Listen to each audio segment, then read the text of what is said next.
Hello and welcome to this edition of Cooking with Chef Paulo. On today's episode, I'm going to teach you how to make Indonesian fried rice. And we're going to start right at the very beginning and walk all the way through all the steps to properly make it. It's something that I grew up on the islands. I am a Dutch background, and Indonesian food was a very strong influence in growing up. So it's what I've made my entire life. I love it. And most of you, other than my Dutch friends and Indonesian friends, have never had Indonesian food. So I'm going to walk you through all the steps on how to make it. So please pay attention. I don't have anything written down because it's all in here, but as I make the dish, I'm going to show you all of the ingredients up front, and then I will let you know, you'll be able to see exactly what goes into the making. So without any further ado, I'm going to flip the camera, and here are some of the things that you're going to need. I start with a whole chicken, 4 thin pork chops on the bone, and I have a rice maker because you make a lot of rice and then you add it all together in a pot or a large bowl. We also use shrimp. We're going to serve it with sautéed green beans. We use long grain Uncle Ben's rice. Indonesian soy sauce called kecap. Vegetable oil. Real official Indonesian bay leaves called daun salam. We're going to use onions, fresh ginger root, Cuban peppers, a green bell pepper, red bell pepper, sesame spray oil, some Maggi seasoning, Worcestershire sauce. I like Himalayan sea salt along with peppercorn medley, freshly ground. We have sesame seed oil. We have ground cumin, Laos, which is a sweet ginger powder, and a little bit of sarah puder, which is ground up lemongrass, as well as coriander, bay leaf, and chicken bouillon. So those are some of the ingredients. You need to have the pots ready to go on the stove. Oh, and butter also, lots of butter. And in addition to that, your tools. Your tools consist of a peeler, several sharp knives. What I do with the chicken is, even the breast, I cut the breast in half. And with a knife like this, a serrated knife like this thing will cut through concrete practically. So I like using it. It makes everything a lot easier. And the shrimp, I'm going to defrost right in this, right here. And then if there's time, we're going to make the dessert, which is Cocoa Krispies. That may actually be a different episode. And there's the tools for that. So there you have it. All right, get ready to learn how to make Indonesian food. So I'm going to set the camera on the tripod so that I'm able to demonstrate the making. All right.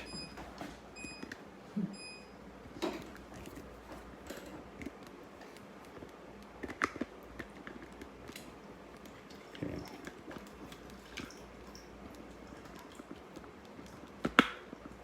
What the heck?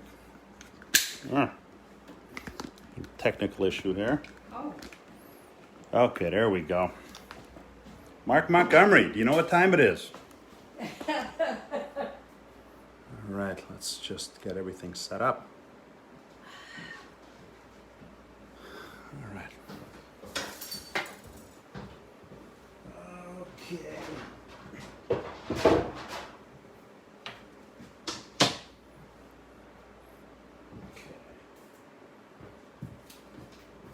We're going to start with the onions. Let me just make sure. See this? Oh yeah, perfect, perfect, perfect. So today I'm going to use 5 onions.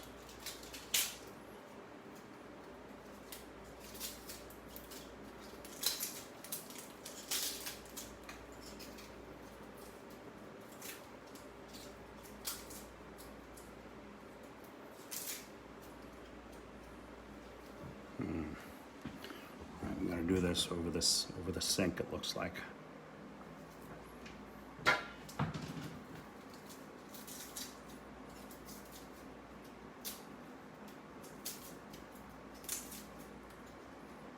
For some people, the onions make you cry.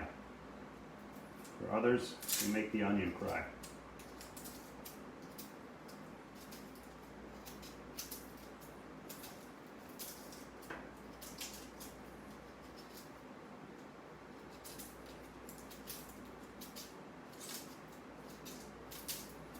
Onion, garlic, and ginger are staples in Indonesian cooking.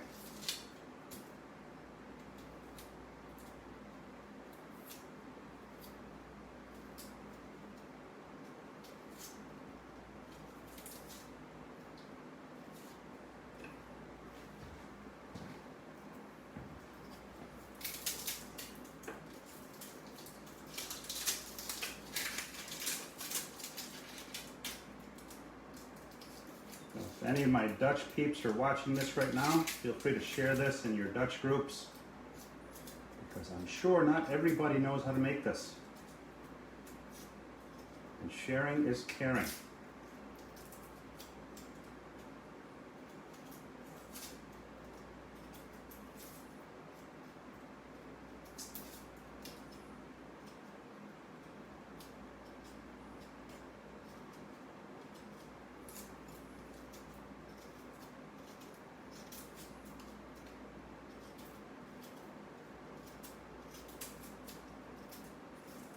These yellow onions are a little bit of a pain to peel.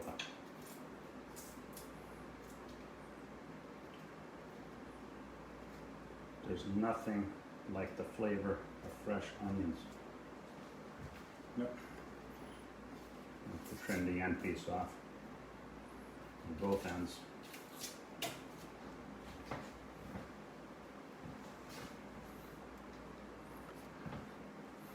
Hello, Melissa. Thanks for tuning in. Making Indonesian fried rice today, otherwise known as Nasi Goring.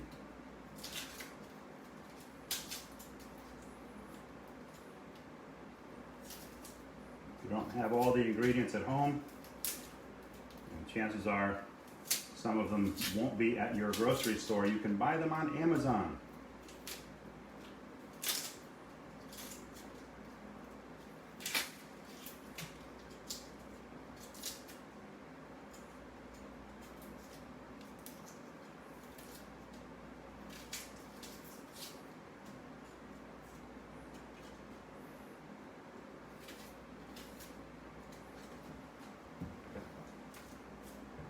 We are moving right along here.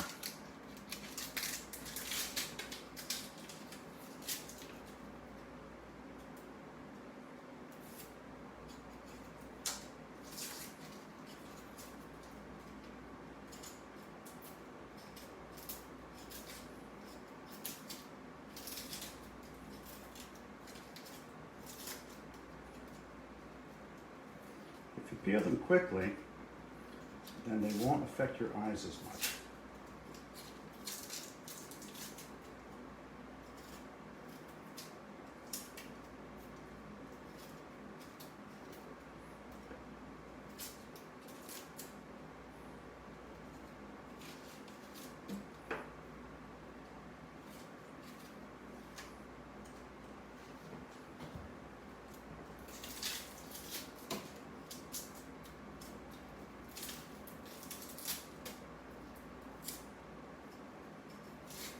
Who out there has had Indonesian food?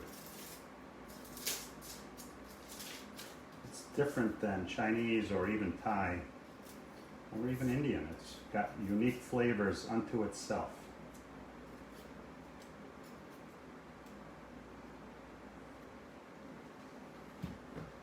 Okay, those are our onions. Ginger root.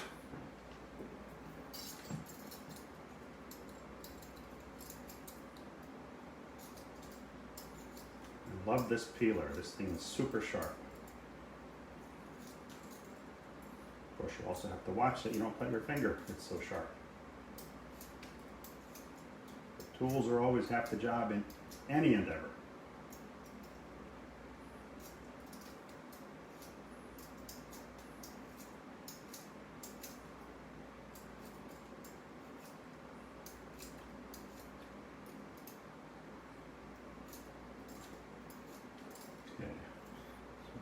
One.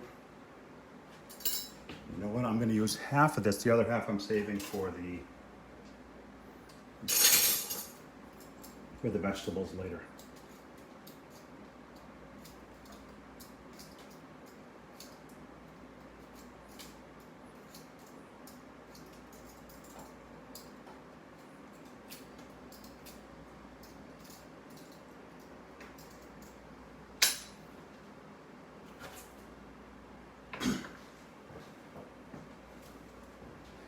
And garlic. Gotta have garlic. So for the amount of meat that I'm making, let's see, 2 cloves, 4 cloves, 5,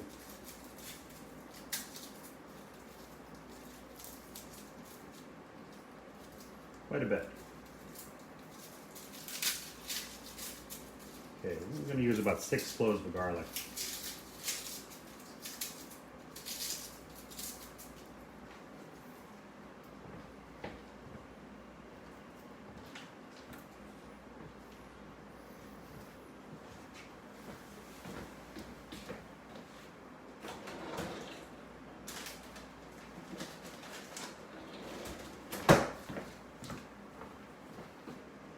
All right, so before we get too crazy, what we're going to do is we're going to set up the pot.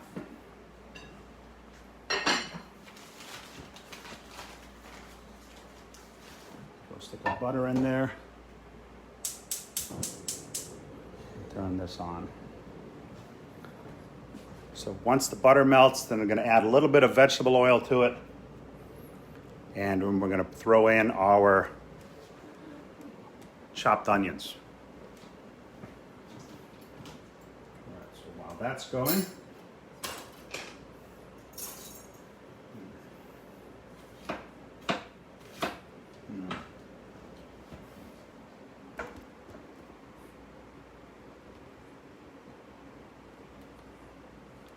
oh, there you go.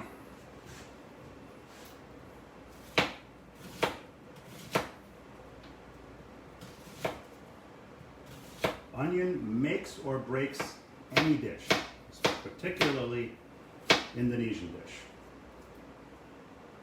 I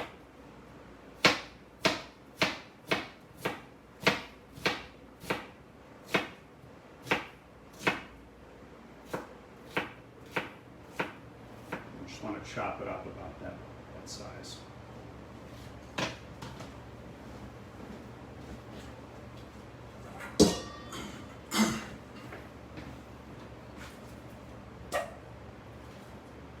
The staging bowl, because you need to be able to work.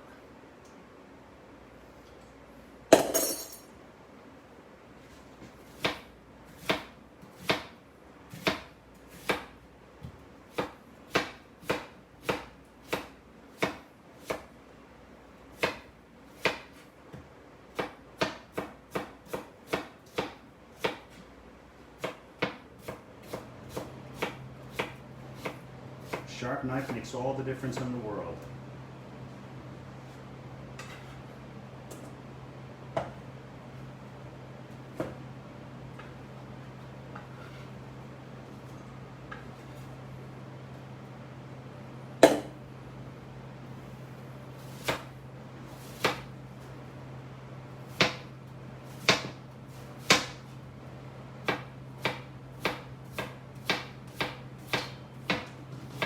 Use your finger as a guide.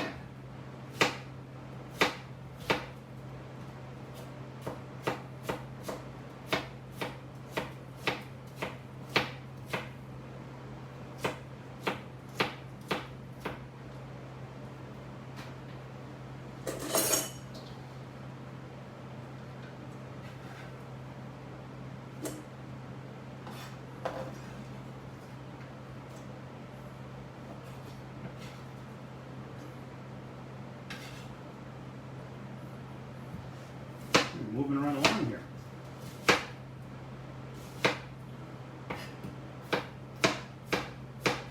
If there are any of my Dutch friends on here, just share this in your Dutch groups or in your Indonesian cooking groups.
I like to go through all the steps because not everybody is up on the techniques.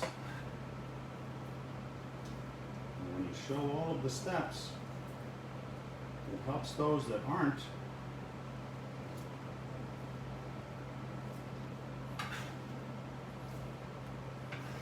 So there we have 5 onions chopped. Now what I'm going to do is I'm going to take the ginger and I'm going to slice it nice and thin, because the ginger and the garlic I'm going to turn into a paste in the mortar and pestle.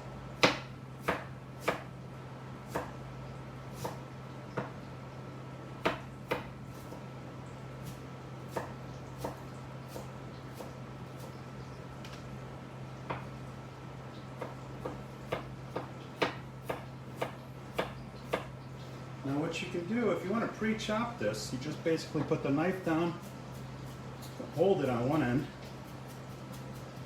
and you go up and down on it.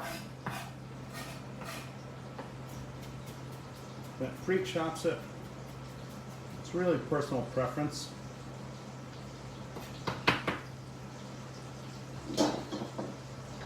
This is the mortar and pestle. This is the tool we're going to use.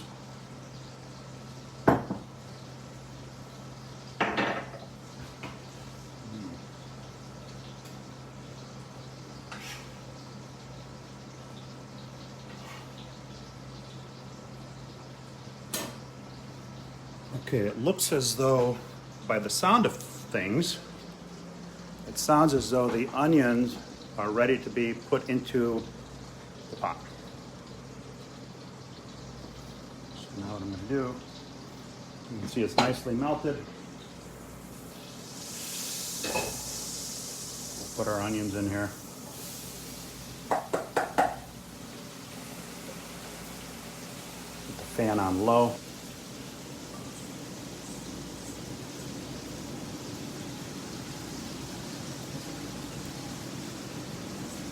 Now, we're going to saute these onions until they're a golden brown. That's the way to go.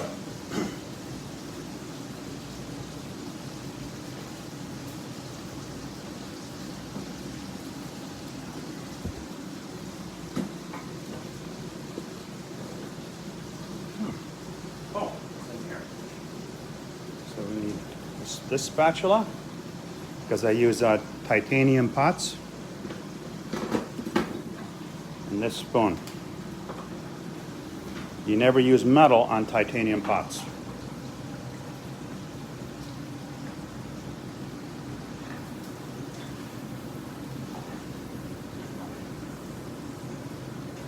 Turn this a little bit to get it started.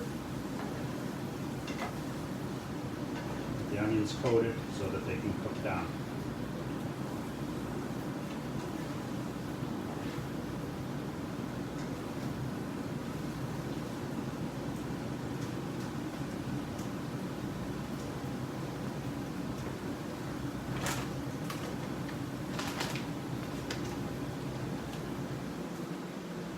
Alright, now we're going over to the sink so that we can put our shrimp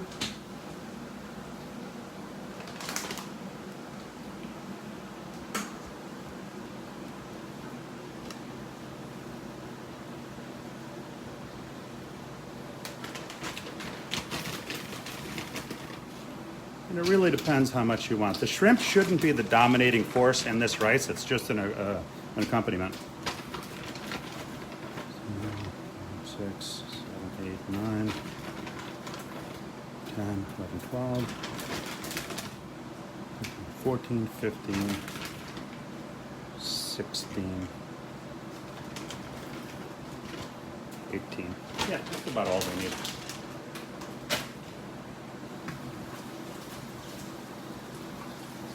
Just get them a little wet, and then they will defrost on their own.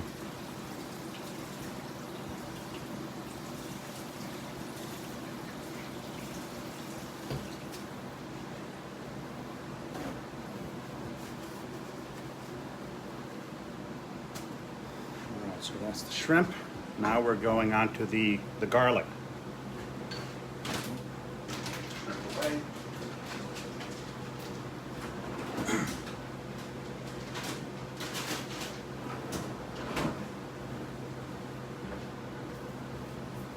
The best way to do the garlic is to cut the very end off and then smash it with the knife. And that way it separates nicely from the skin.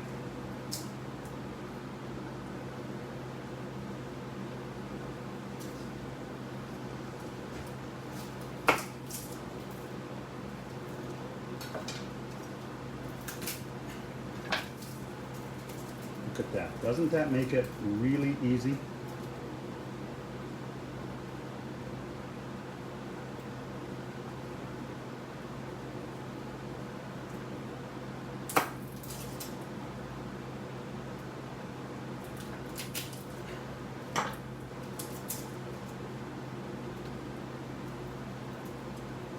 It almost jumps out of the skin by itself.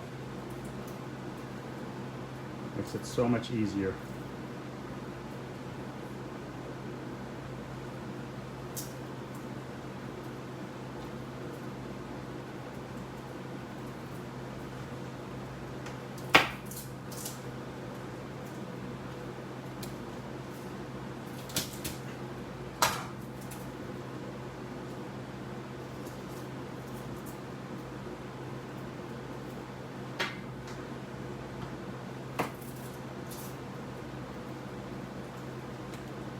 Cut the end off and smash.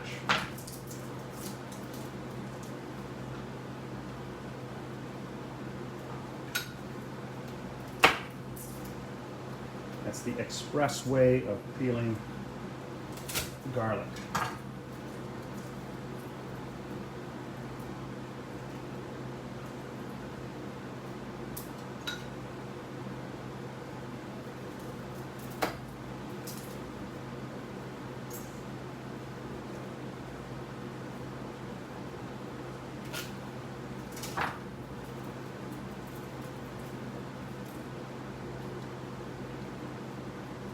Okay, so now we've got our garlic peeled. Now what I'm going to do is I'm going to slice said garlic.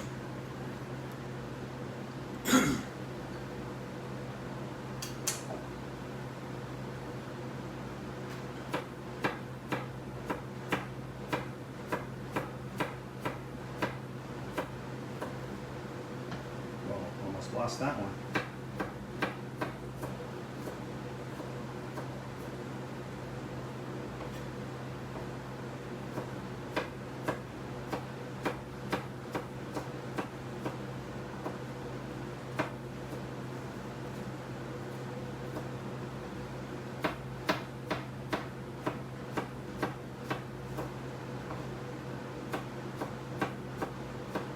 Some of this garlic we're going to add to our onions in a moment, and the rest of it we're going to use to season up the chicken and the pork.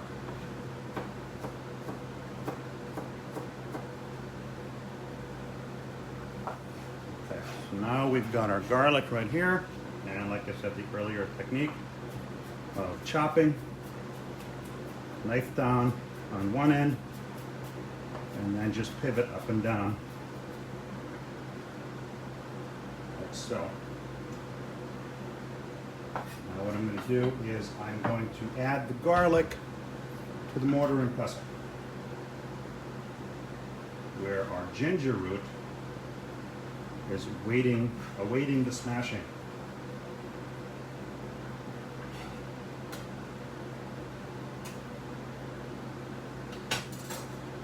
Okay, so there we have that.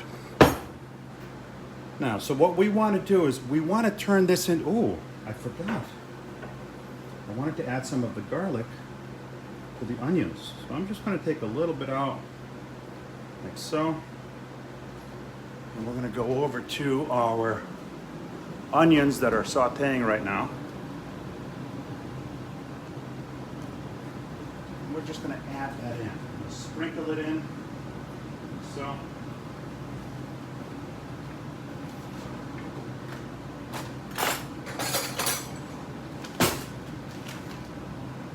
We're going to add a little more butter too.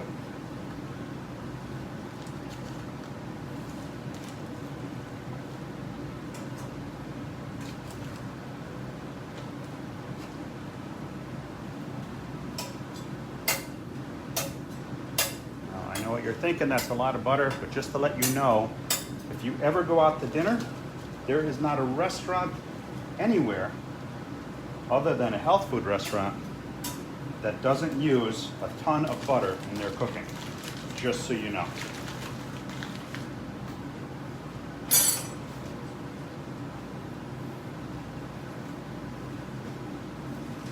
Okay, we want to melt that butter in here nicely. You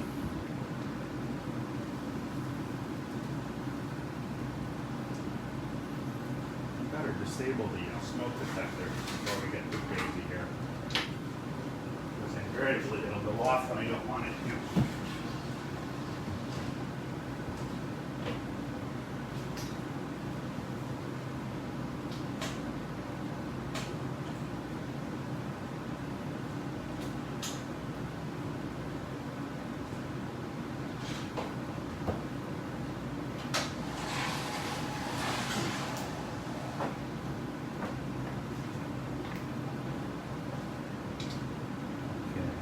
Yummy. They're melting down nicely.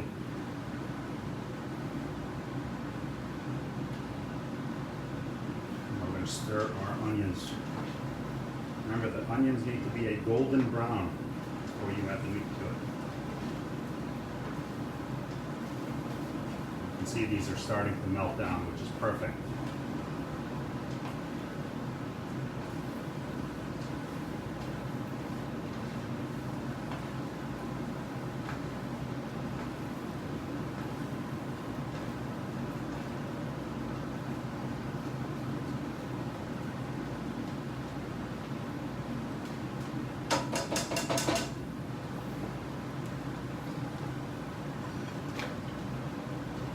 So that's what they need to look like.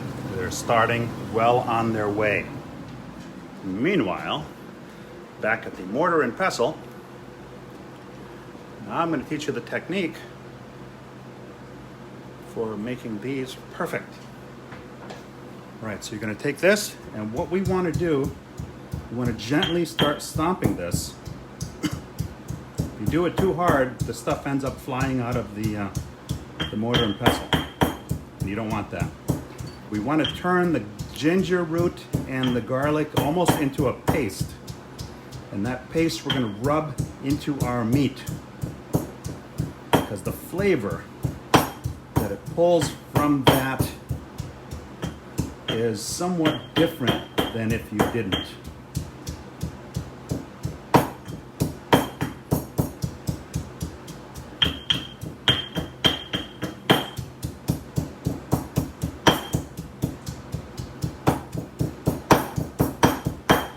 See, if you look real carefully, you'll see what's happening to it.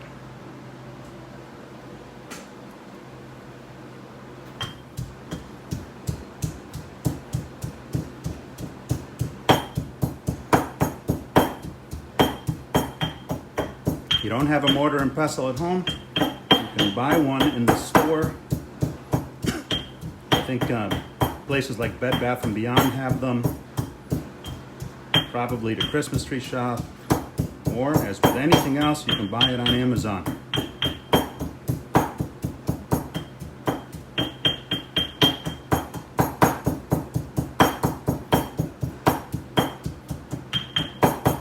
Okay, so now that is a nice paste.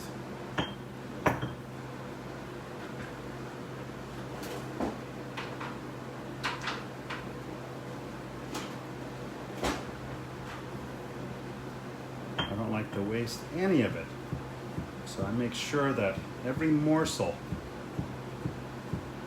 is used.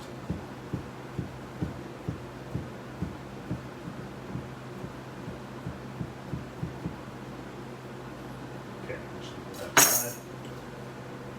All right, so now what we're going to do is we're going to add that to both the chicken and the pork.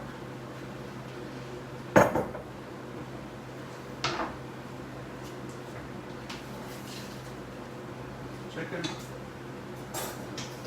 Here's the pork.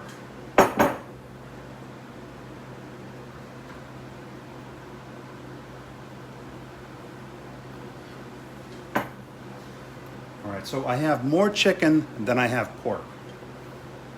So proportion-wise, I'm going to put about 2/3 of this mixture in with the chicken.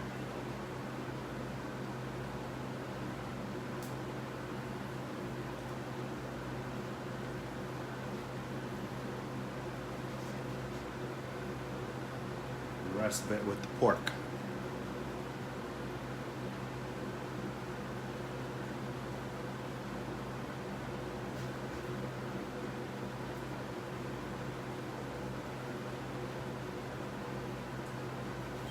So you can see this much with the chicken,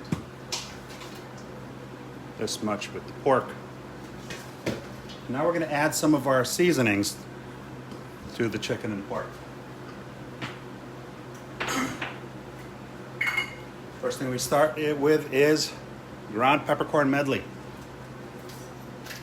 2, 3, 4, 5, 6, 7, 8, 9, 10, 11, 12, 13, 14, 15, 16, 17, 18, 19, 20, 21, 22, 23, 24, 25, 26, 27, 28, 29, 30, 31, 32. So about that much pepper in the chicken. 1, 2, 3, 4, 5, 6, 7, 8, 9, 10, 11, 12, 13, 14, 15, 16, 17, 18, 19, 20. About that much in the pork.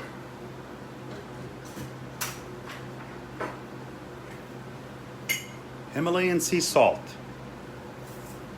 1, 2, 3, 4. Depending on if you have blood pressure issues or not determines obviously whether or not you put salt in. 1, 2, 3, 4, 5, 6, 7. Okay.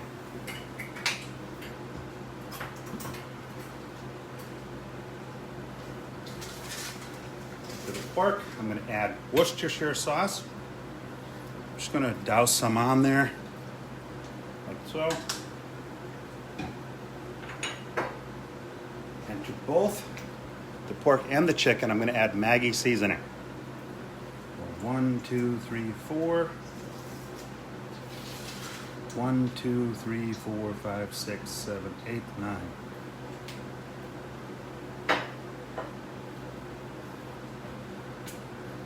Indonesian ketchup. Now they make sweet and salt. I prefer the sweet one myself because I add my own salt. So I'm going to pour some liberally on here, like so. That's on the chicken. I'm going to also add that to the rice later. Now I'm going to add some to the pork, just like so.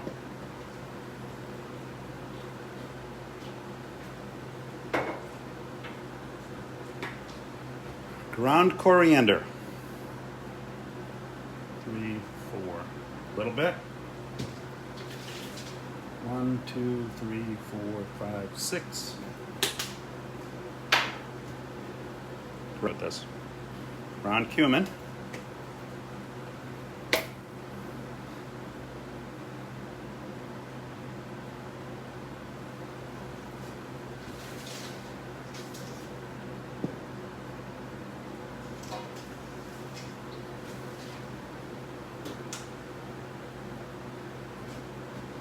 and the Laos, or sweet Indonesian ginger. 1, 2, 3, 4, 5. A liberal dusting. 1, 2, 3.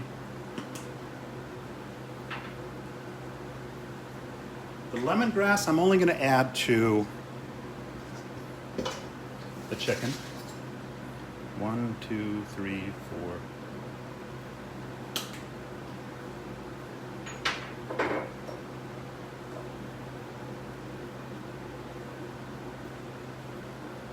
I'm going to add a little bit of sesame oil.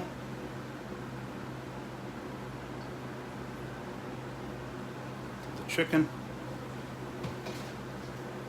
And a little bit to the pork. This just adds a nice little zing to it.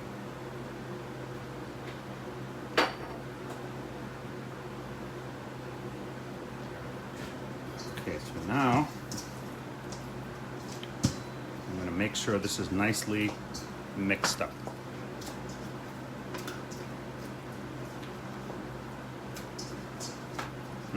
Oh my God. The aroma off of this is just simply unbelievable.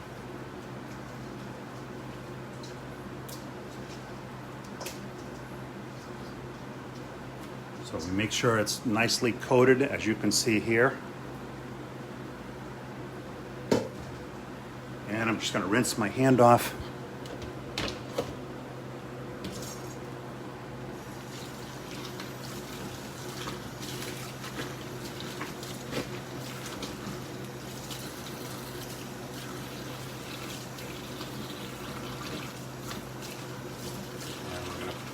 Put our peels from earlier down the sink.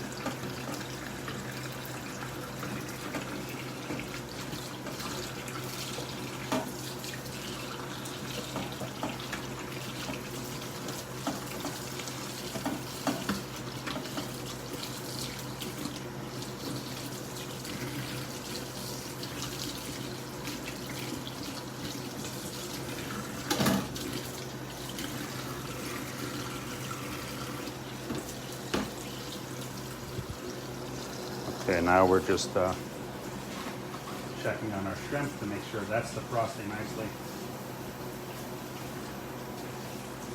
which it is.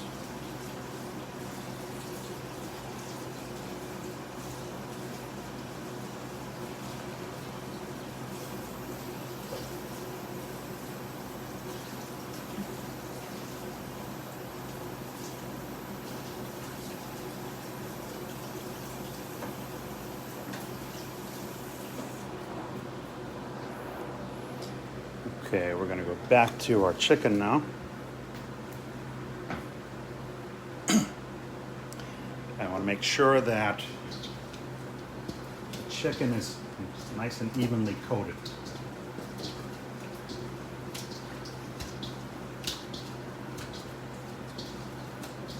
With all of our seasonings.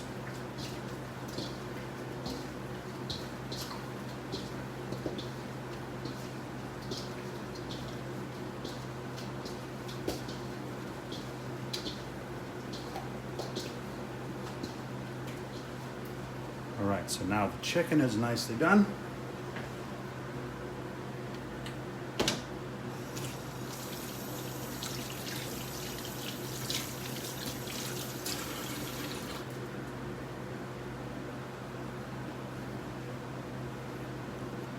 You can see that the chicken is nicely coated with all of our seasonings, and we're going to let that sit for just a few, because now what we're going to do is our onions are well on the way, but we're going to need to add the peppers. Now the onions take a little bit longer than the peppers to saute, so that's why I always get those started first.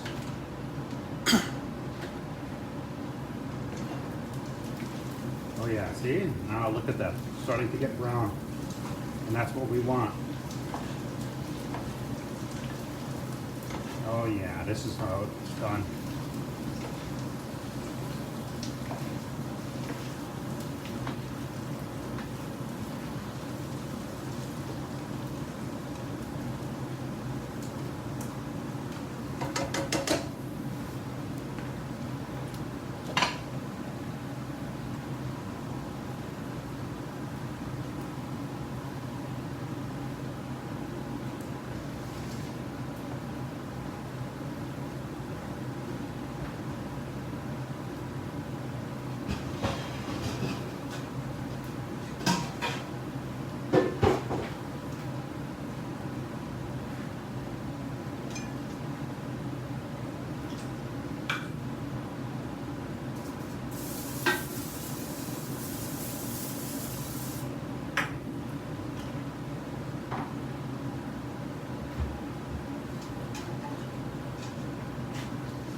step in the process.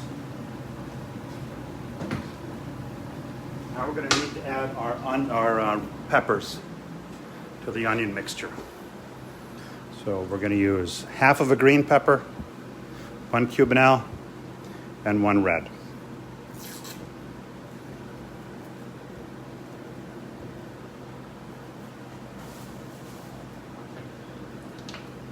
I'm going to rinse these off before we start with them. 1, 2,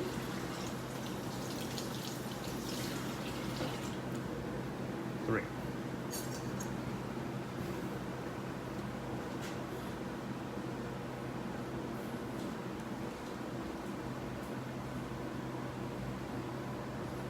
All right, so we're going to take the stem off.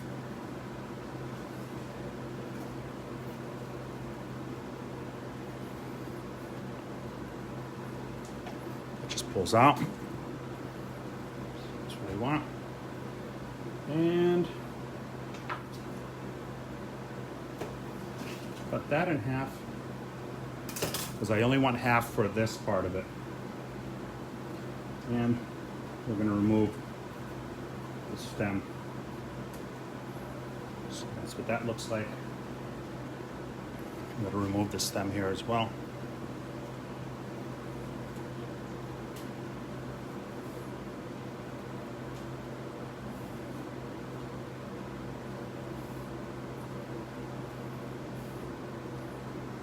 Voila. So now we're going to cut it in half before slicing them nice and thin. It's going to add a little bit of texture and a lot of flavor.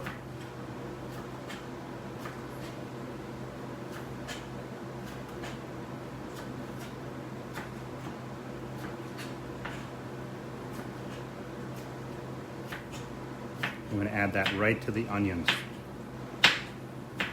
And that way, once the onions and the peppers are sauteed nicely, then we add our meat to it.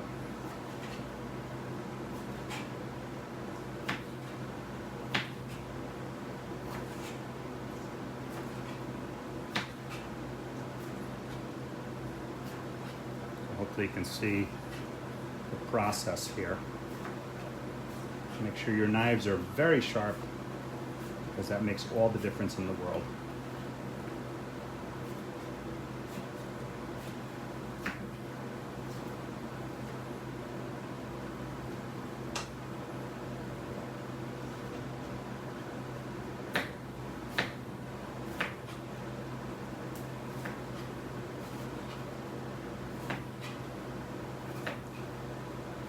I like leaving the seeds in. It's really personal preference.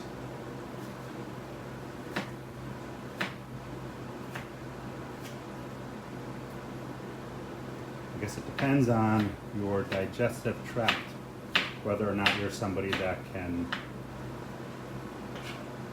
have that. And cut this one in half and do the same thing.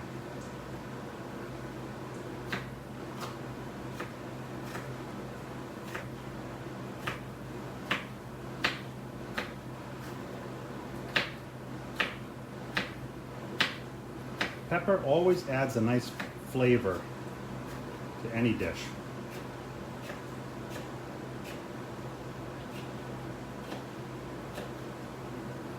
Oh, I'm bumming. I just realized I don't have any sambal. Sambal is an Indonesian hot sauce that you can also add to the seasoning, but unfortunately I don't have any. So what you don't have is no good. That's what my wife's grandmother used to say.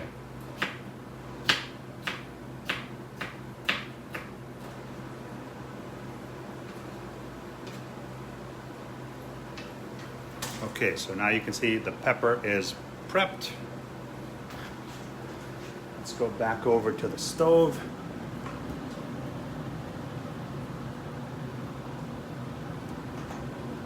We're going to add that in.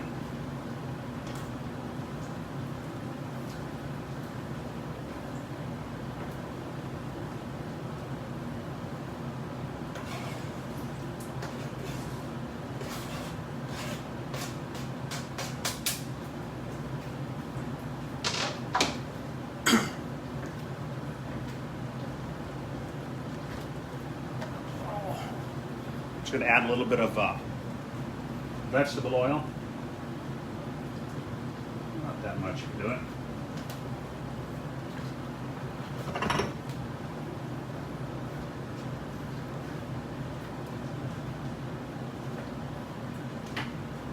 Also a little bit of sesame spray oil.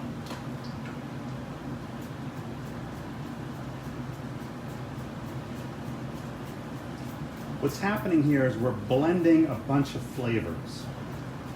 Each one brings to the table their own uniqueness. And at the end of it all, we have this amazing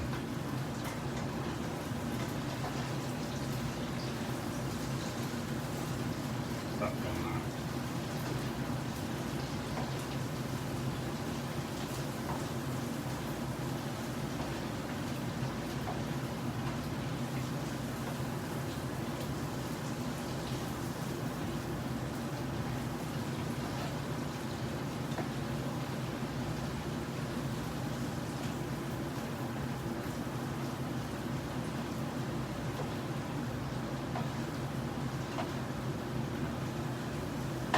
Kind of chop as you stir.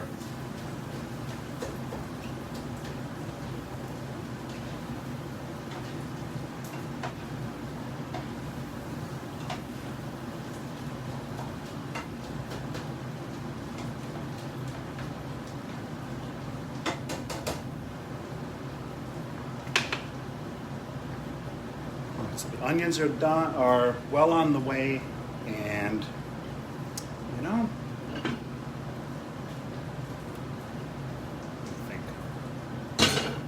so right now, what I want to do is I want to start the pork chops.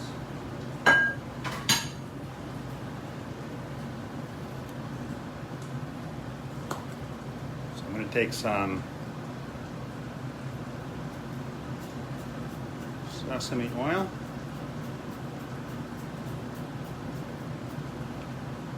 Turn on the front burner. Now we're going to start the pork chops. Now the pork chops I do by themselves because what I want is I want them to be a little bit, borderline crispy.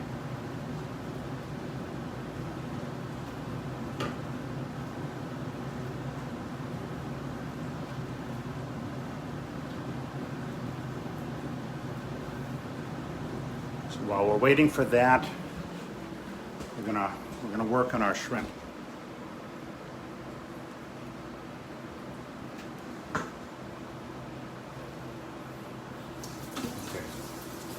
Now what we want to do is we're going to just peel our shrimp.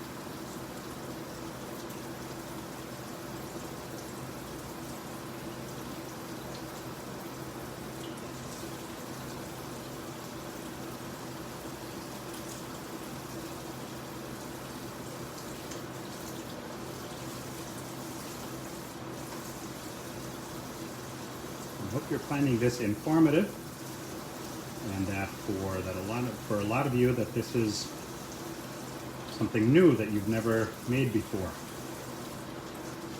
For my Dutch friends and Indonesian friends who've made this is kind of my own twist on the classic recipe. It's how we had it growing up and how I've been making it my entire life.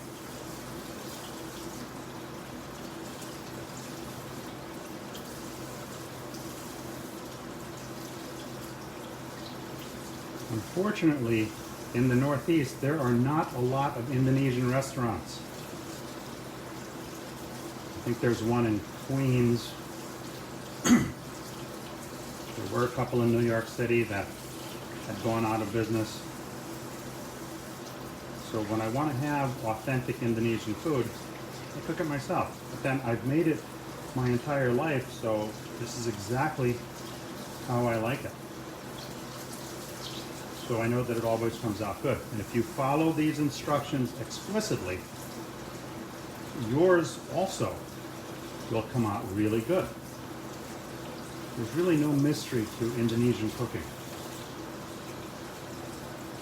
It's the preparation of the meat that really does it all. From the seasonings,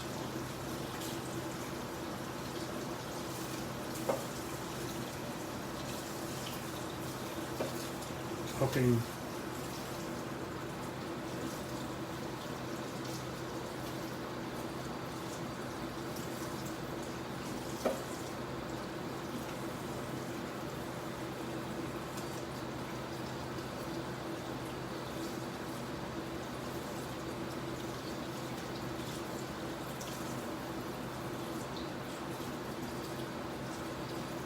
so once these thaw out here, they're fairly easy and quick to peel.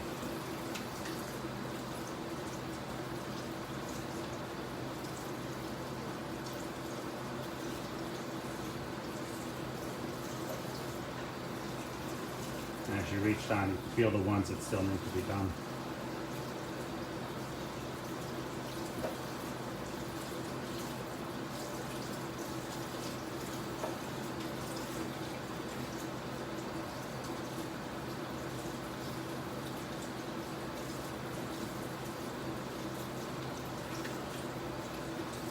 Making our way towards the bottom of the pile here.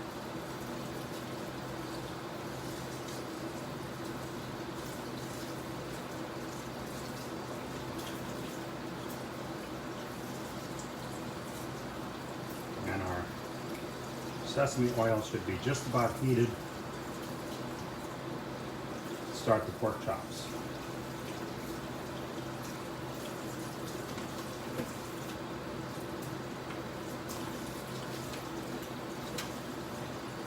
I do believe that's all of them.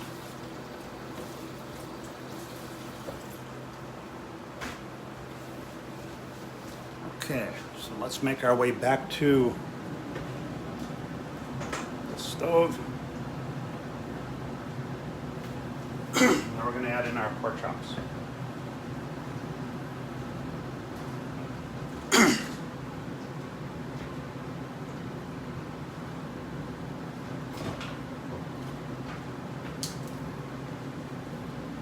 You want the stove nice and hot, the pan nice and hot.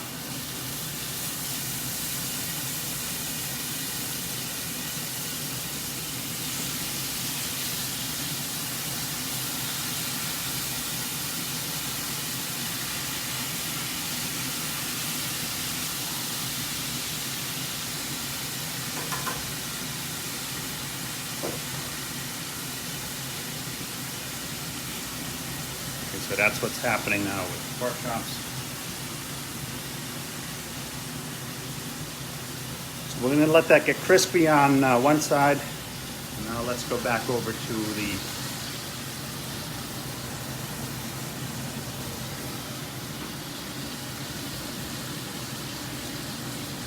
onions.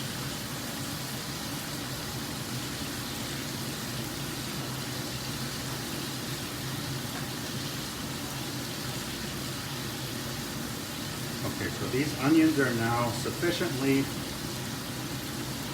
prepared to receive the chicken.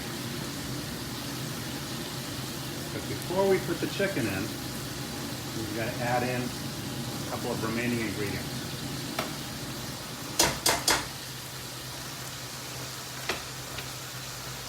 And those ingredients are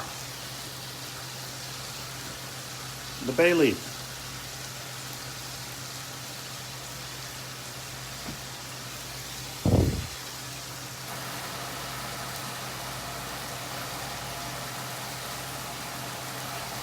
one, two, three,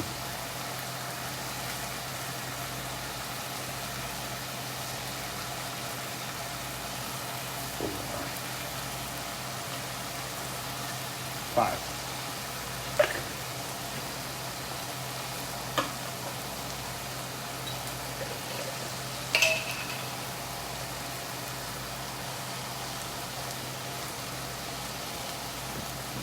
Now we're going to add in some of our Indonesian daun salam, which is the Indonesian bay leaf. So this gives it almost like an orangey type of flavor.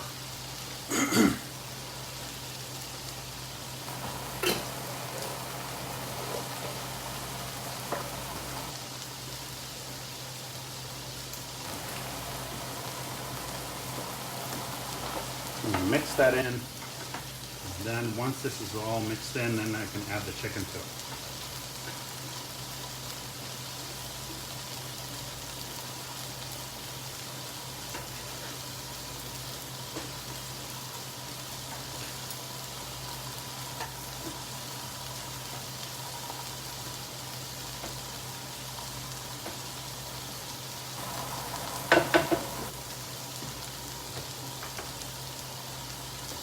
Okay, so the onions are now ready to receive the chicken.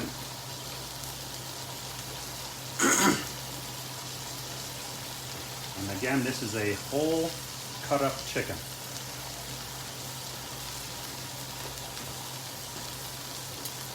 We don't want to miss out on any flavor. We're going to take our spatula.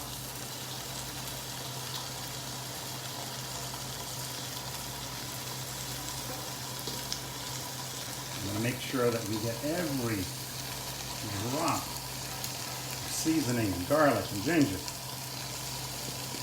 in there.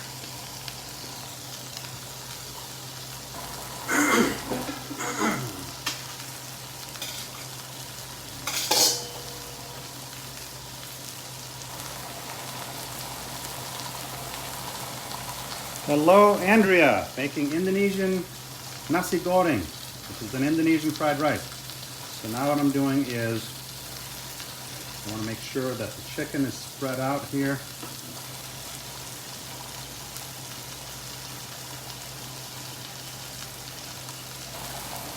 Now this is all just the preparation, because what's going to happen is after the chicken is cooked, we have to debone it, so that we have only the primest of chicken.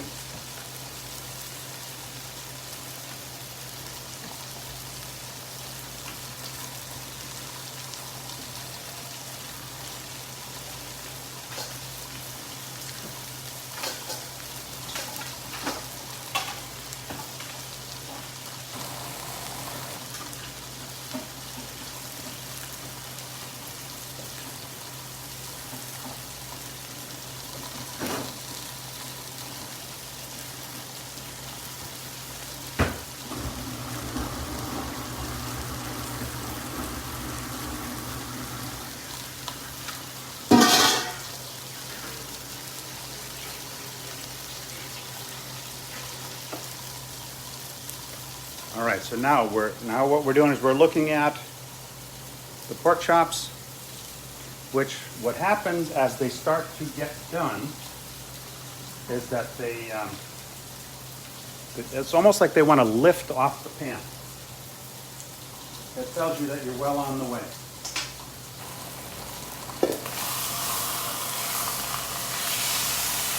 See how they get blackened on the side? That's what we want.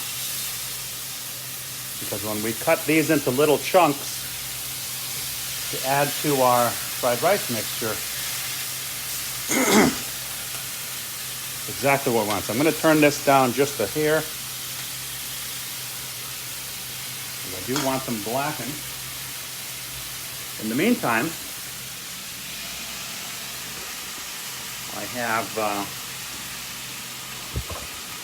I've started the rice. Okay, now depending on how much you want to make really determines how many times. Now there are different size rice makers. I gave away my large one. I just have the small one. Nonetheless, it's basically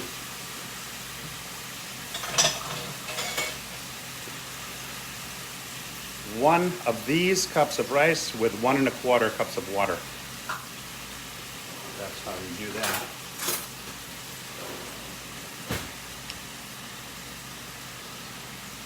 I have 3 in here before.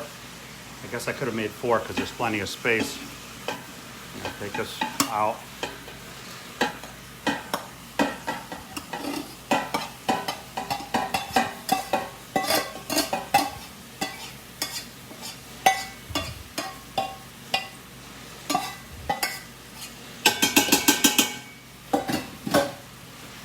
So that's one batch. I'm making a second batch now.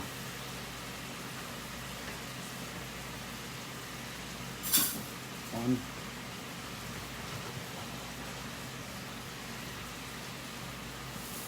Two. 3.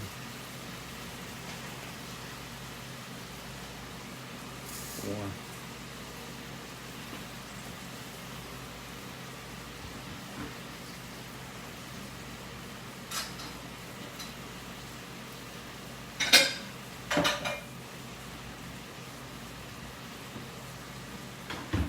4 of those, I have to add in 5 of the same of water. 1, 2, 3.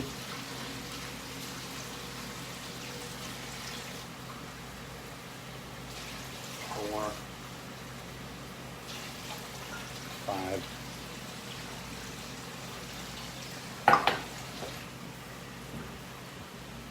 Okay, so that's the first amount. We need a lot more. So the great thing about a rice maker is it makes it perfect every time. Put your rice and water in there. Just mix it up a little bit. Put the cover on. Push. It says cook.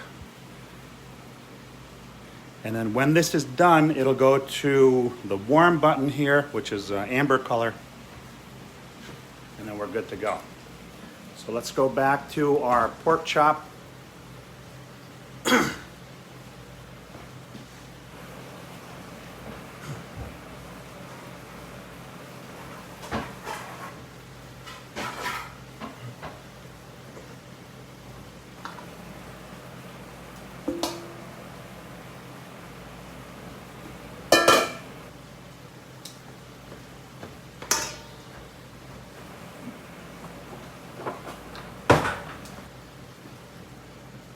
Oh yeah, nice and blackened. That's what we want.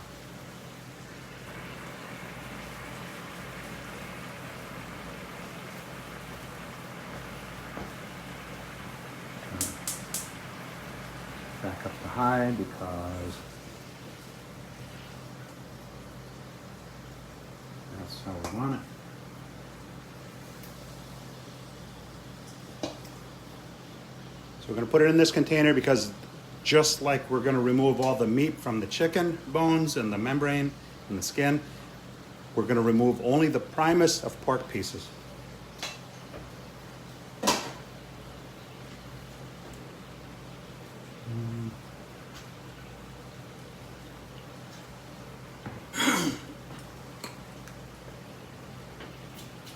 Let's add some more sesame oil to our pan.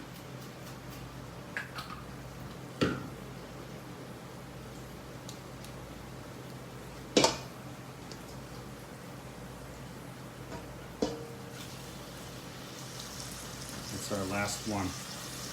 And then what I'm going to do is I'm going to take this stuff here, I'm going to add it to the pan after the pork chop is done, and then we're going to quick fry up our shrimps with that mixture.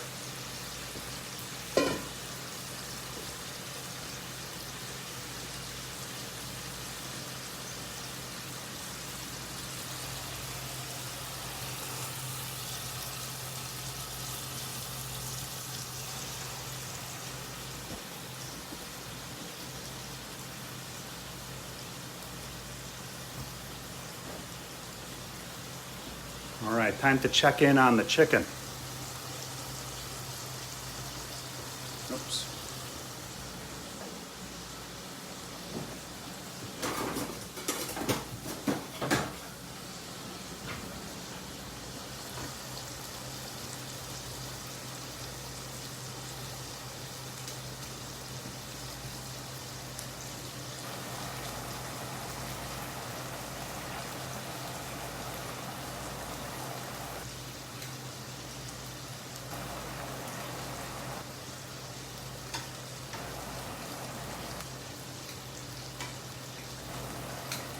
And what I can do is I can cover this, have it cook a little faster.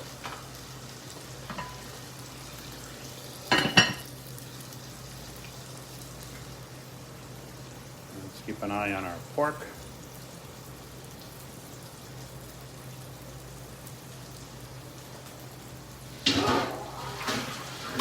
Meantime, we do the couple of dishes that are in here.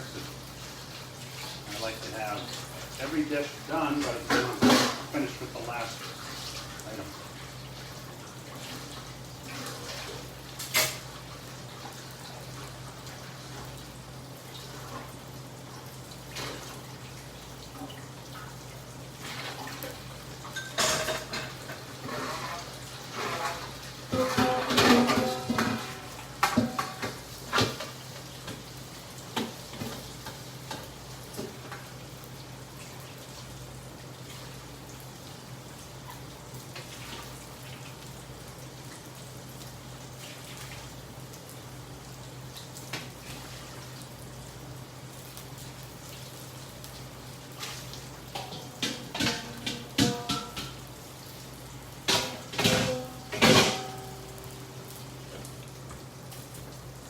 All right, the pork chop is starting to lift off of the pan, so that means it's on its way.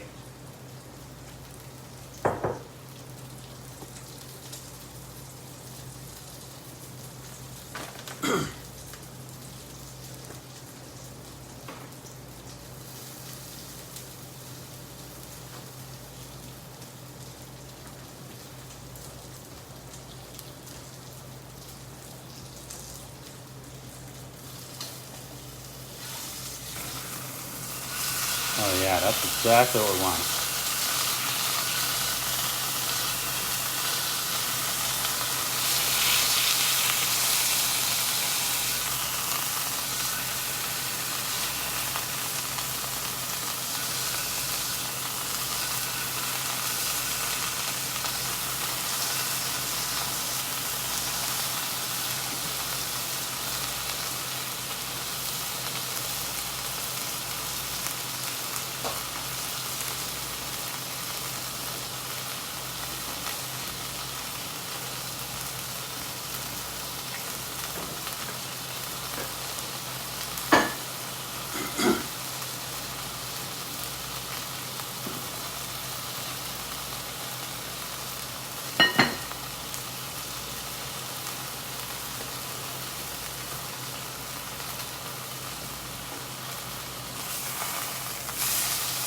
Okay, looks like that's ready.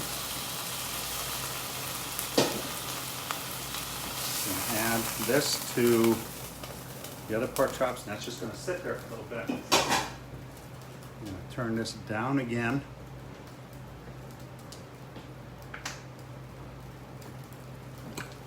I'm going to add more sesame oil.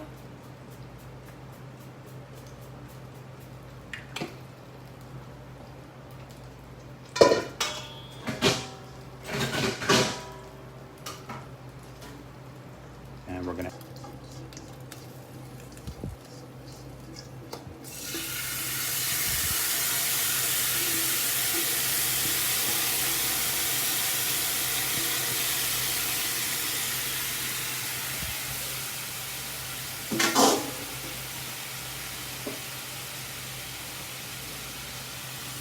add our shrimps.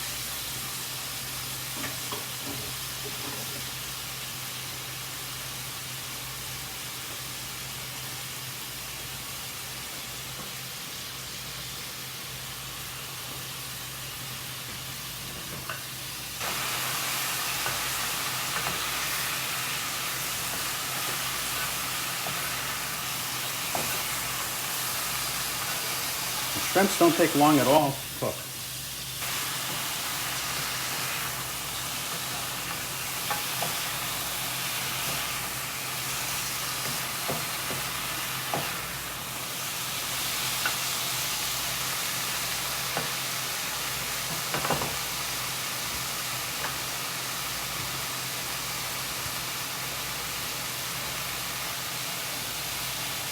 Sesame oil just gives it such a nice flavor.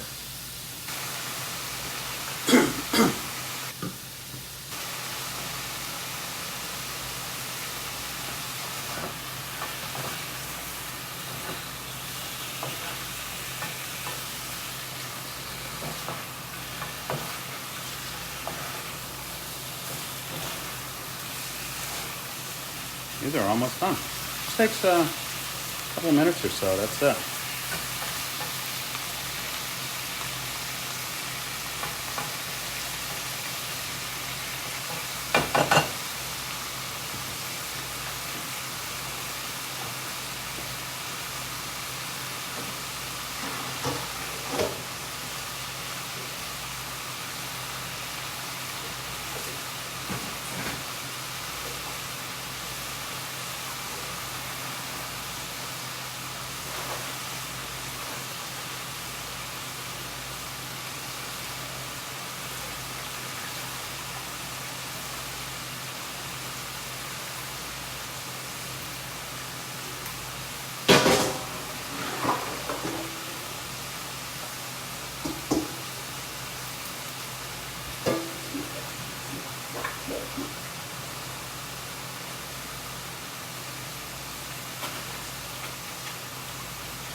I want them blackened a little bit, so that's why I'm leaving them in there like that.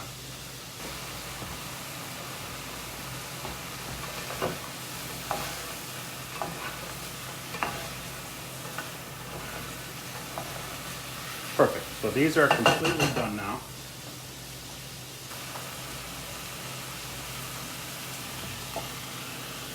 I'll put those in the bowl.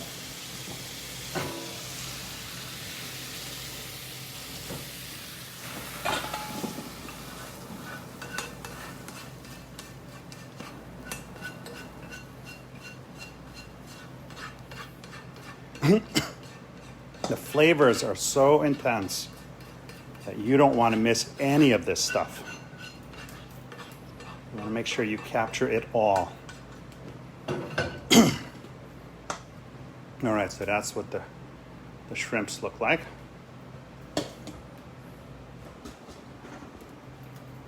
Let's go back to the chicken.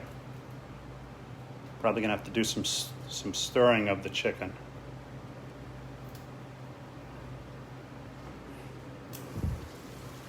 Oh yeah, that's cooking nicely.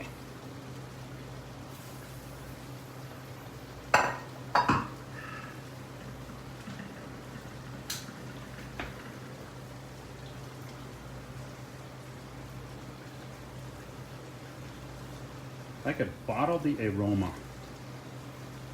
I could sell it for $1 million.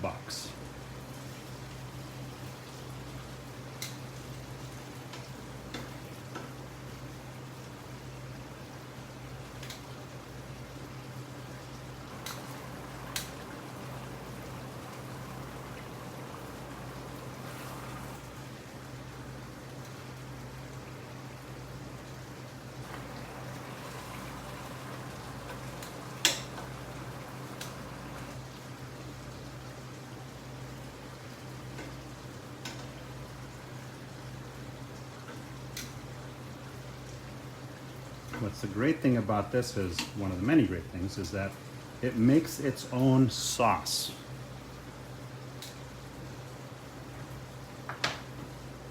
One I forgot to mention before.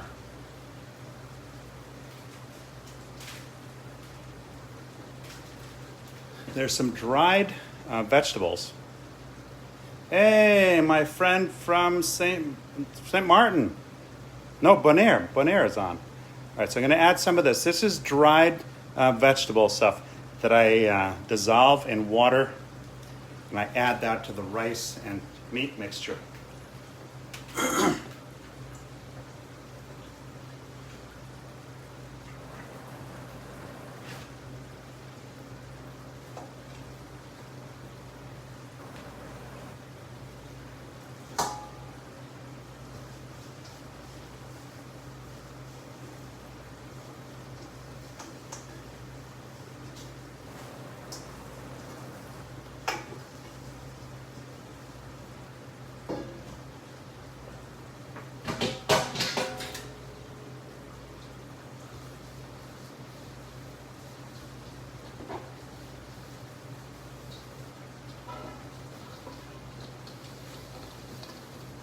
Hey, goedemorgen. Hoe gaat het met jou? I met this family while on vacation in Bonaire. And they were selling their Indonesian food near where the boats were, because we were on a cruise. And oh my God, their food was so delicious. I bought everything they made, and I sat there and was just going crazy delicious. I was in food nirvana. And as people, they didn't know I spoke Dutch at the time, but as people were walking by, they were watching me just enjoy the Indonesian food. They had no idea what it was, but they saw me enjoying it so much. I overheard your family say, "Oh my God, we're going to sell out. We never sell out." They had no idea that I could understand what they were saying, but it was so good. It brought me back to my childhood. So it was a pleasure meeting you. As Paulette says, life is about the people you meet along the way. And I meet so many awesome people in my foodie adventures and travels that, it just makes life extremely, extremely interesting. So now look at this chicken. Oh my God.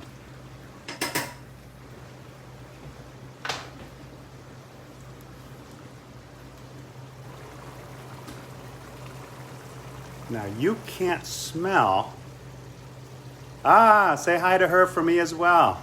I loved meeting your family, and I'm looking forward to the day that we can safely come back there and enjoy more of your delicious cuisine. I need to make some lumpia, but with the homemade shells, which is very difficult to do. It's almost impossible to do unless you do it all the time. If you do it all the time, then it becomes second nature. My youngest daughter and I, we made a bunch a while back, a few years ago.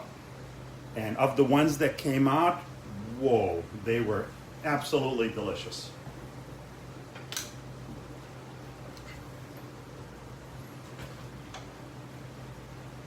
Okay, I think these are almost going to be ready. So I like it to cook down nicely. So now what we're going to do is we're going to let that cook for just a little bit more. Now we're going to take out another cutting board.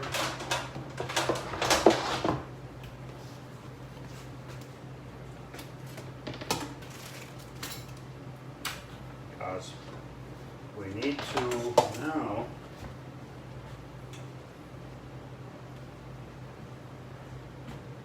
prepare the rest of the meats. All right, so here, we're getting set up here. So everything needs to be cut up because the meat that goes into the fried rice is very small. So what I'm going to do is, so as you can see, one shrimp I cut into 3 pieces.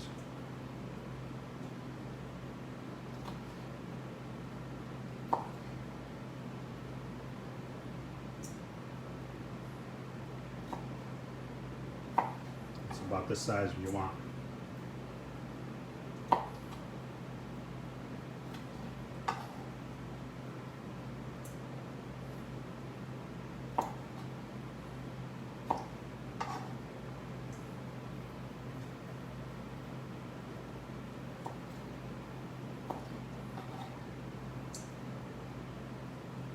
Anybody traveling to Bonaire?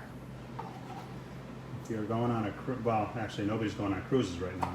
Actually, nobody's traveling right now, but when you make your way to Bonaire, you're going to meet my friend there who was commenting on this post, and his wonderful family who makes incredible Indonesian cuisine.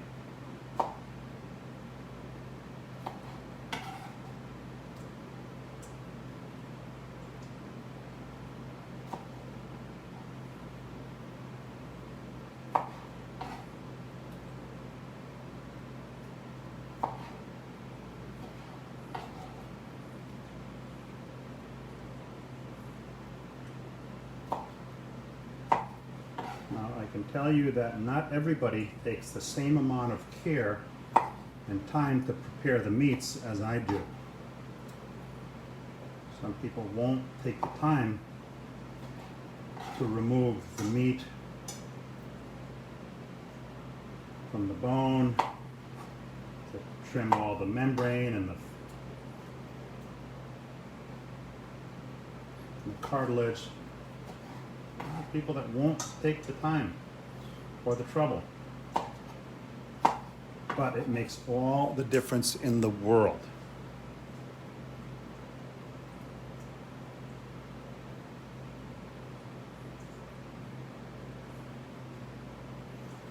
Oh, did I cut through all those already? No. Yeah, it looks like I might have.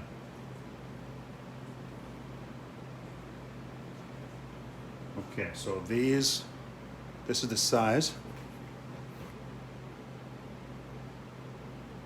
You prepare, make the sambal already and the chicken liver. Oh, yeah. Unfortunately, I don't do the chicken liver thing. That I don't.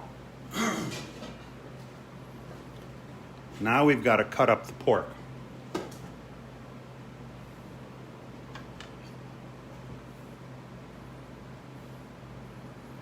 So basically, what I do to make sure I get everything, I pry the meat away from the bone.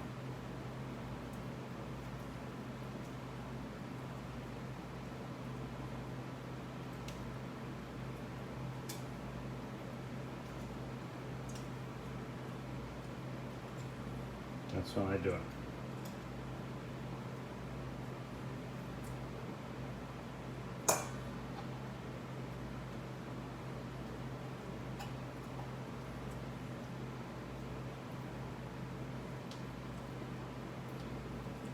And I want just the meat, I don't want the fat. So this is a technique that I have found works extremely well.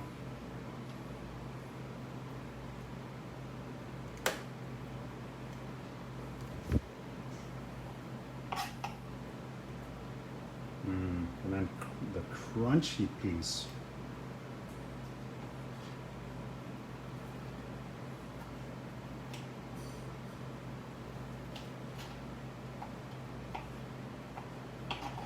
Look at that, huh?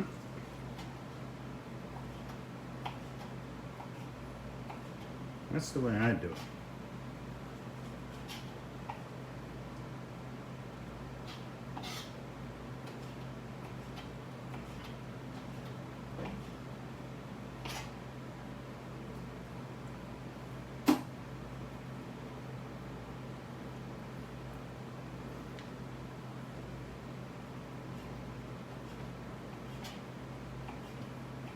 So now I've got just the primest of pork.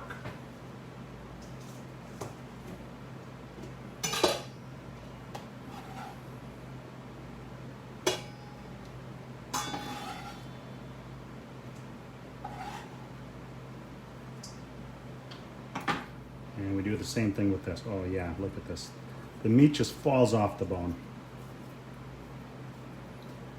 Pull the skin off.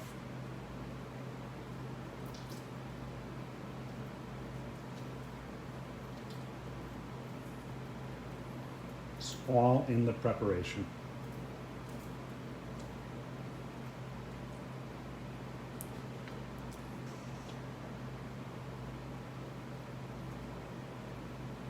Now only the best part of the meat, it's added to the recipe. And you should be able to just pull it off with your fingers. That's the way to do this.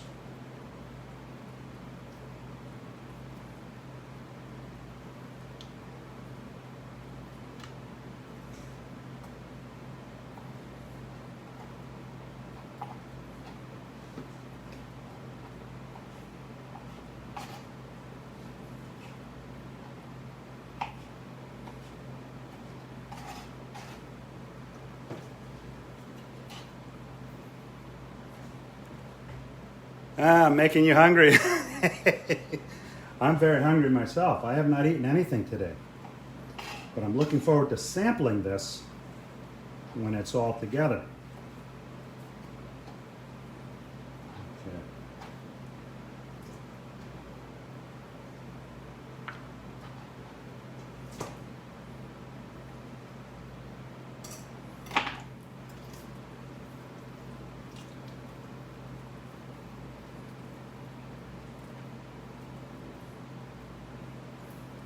You probably eat this every day though. I only eat this once in a while. Because as you can well imagine, it's always a project. And I don't cook much without live streaming it.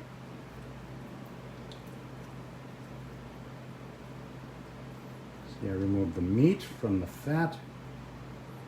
It's perfect.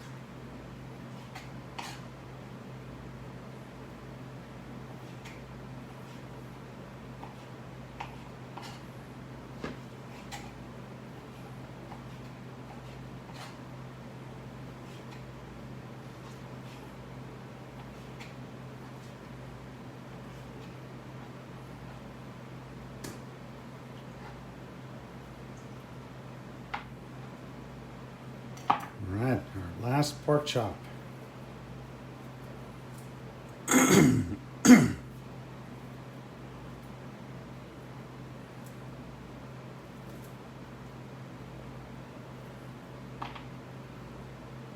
Only the best.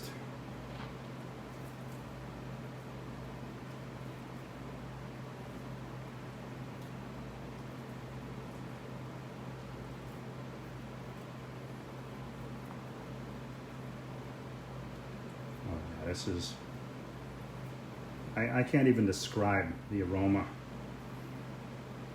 that's in this kitchen right now. It is beyond incredible.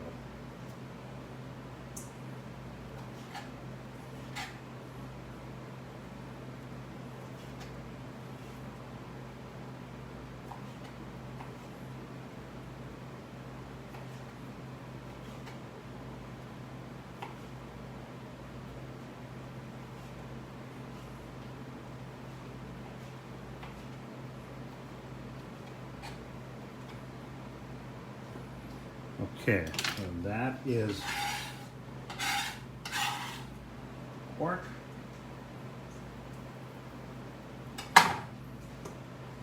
That's what this looks like. So now we have the pork and the shrimp ready to go. To rinse my hands because I have another batch of rice that is ready to add.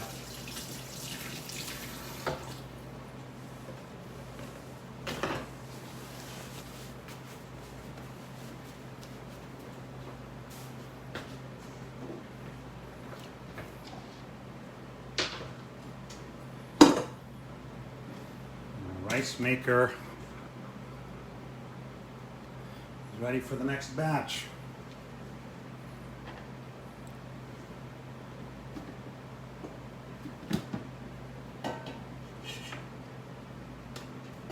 See this?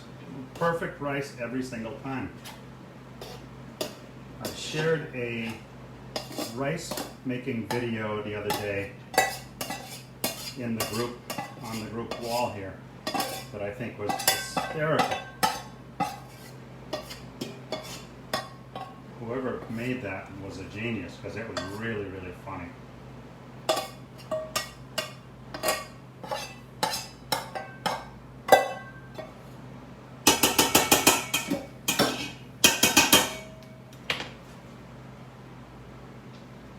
Still need more because I'm making a nice big batch.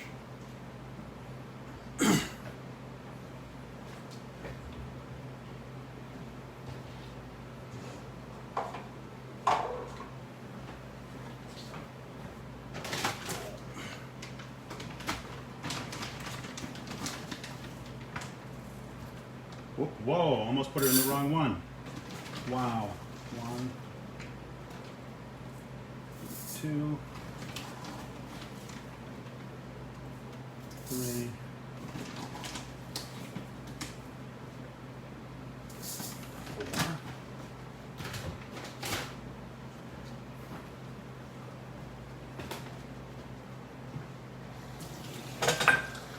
So 4 of those with 5 parts water.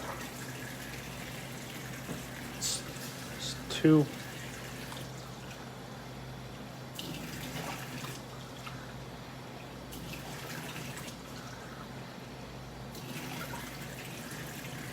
Five parts water.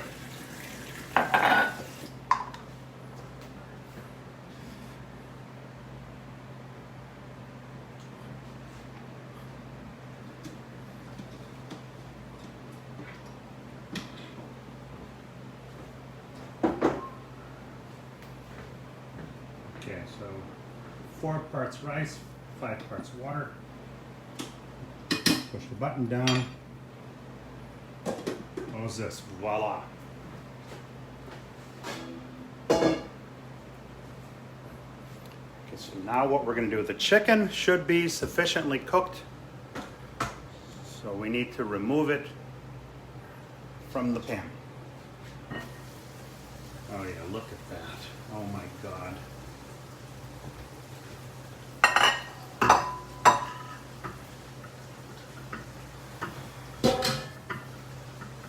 This is incredible.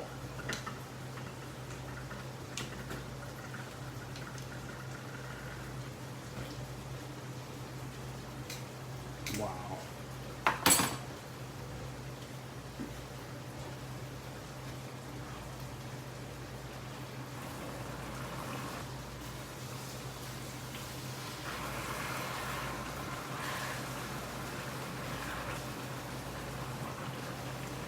So what happens is the flavoring, because I'm using a titanium pan, it's the beauty of this, okay? The downside is that with titanium pans, you're not really gonna brown the chicken. And that's okay, because with the seasonings, we're not gonna miss any flavor, that's for sure. But what the upside is with the titanium pan is that you don't lose out on one morsel of flavoring. Thank you. You're going to prepare food for tonight. We have Taste of Bonaire tonight. I'm going to sell food there. Oh man, your food is awesome, man. Have a great time. I'm sure you guys will sell out because your food is awesome. So now what we're going to do is we're going to take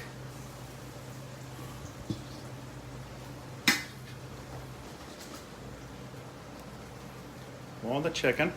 Oops.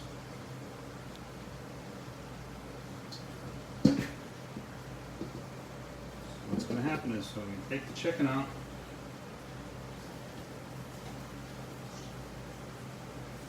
And it has to be deboned. So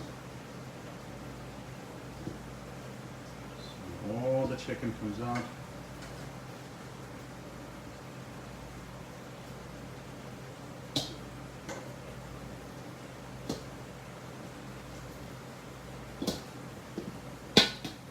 So that's the chicken.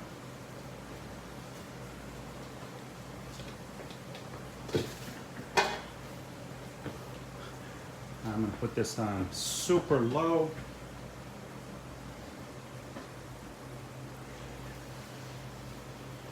Oh yeah.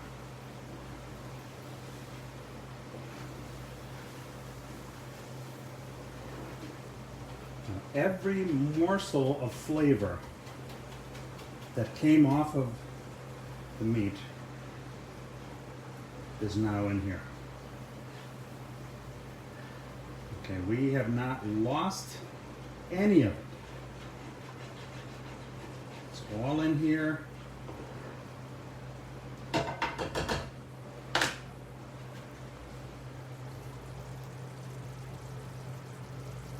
Look at that. And then what we're going to do is we're going to add 1 bouillon cube, chicken bouillon that is,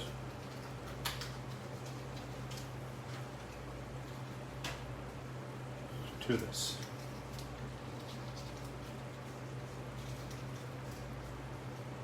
Right in there.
Okay, wasn't quite sure what the state of charge was on the phone, so I just plugged in my charger to it, just to be on the safe side.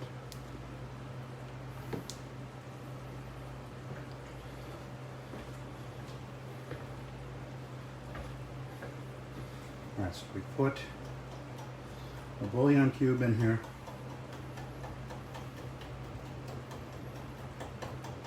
Melt it down. Now we can mix it.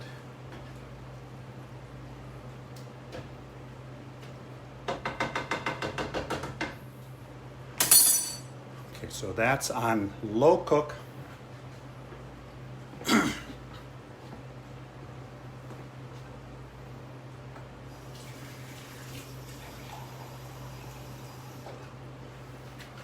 Now what I'm going to do is I'm going to combine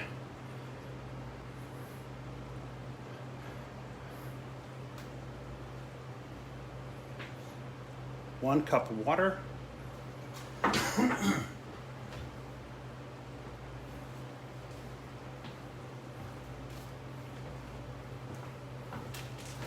and one package of Nasi Goring Krunta, or Nasi Goring beans. That's the translation from Dutch.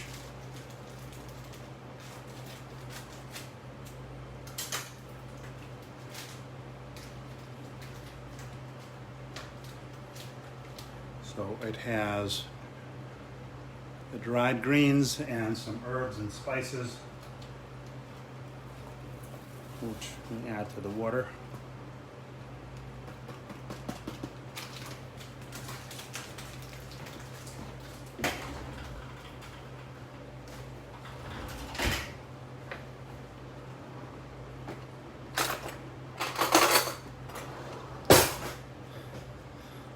Okay, so what I'm going to do is I'm going to stir this together.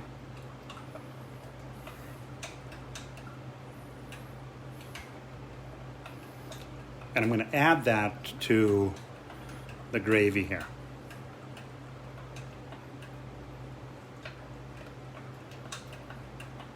So it's nicely blended together.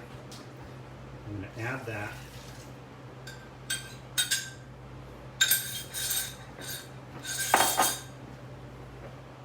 Turn this up just a hair again.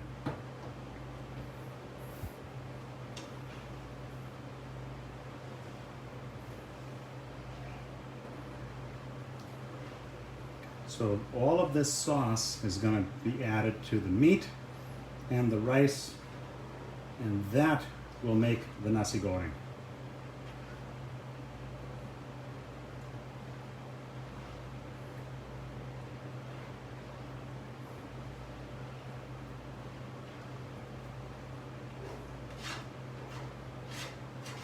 Like I said, by using the titanium pans, we have captured and retained all of the incredible flavors.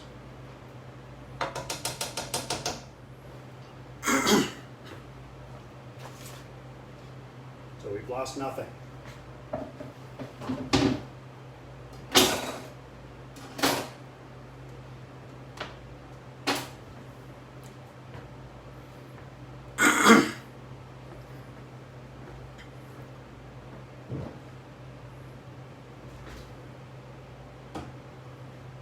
All right, so that's cooking away.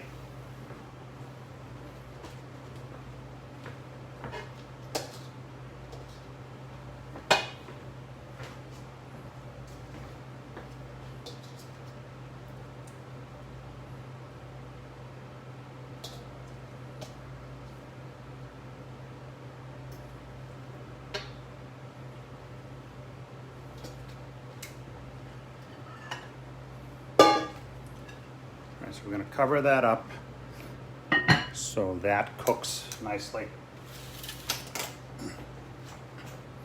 And now we've got to prepare the chicken.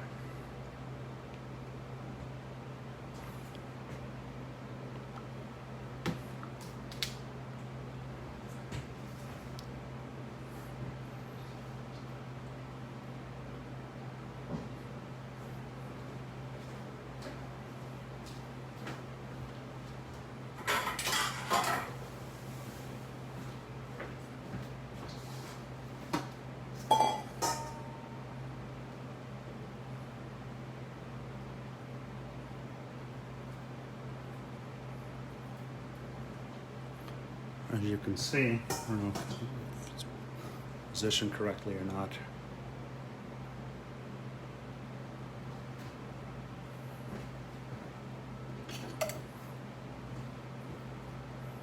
And so we want to take the skin off the chicken.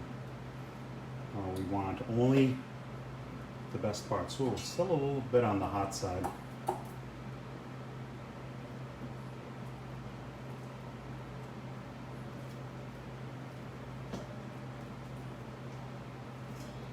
don't know if you can see that. Did I position that correctly? I think so.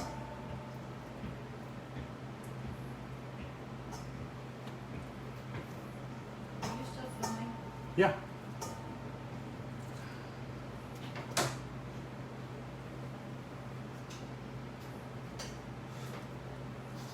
Just wanted to ask a question.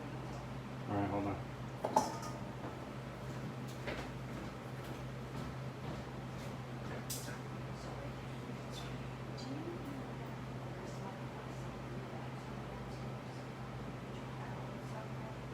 No, they're in the closet. They're in the refrigerator. The blue bags are Okay. on the shelf. All right. Second shelf, I believe.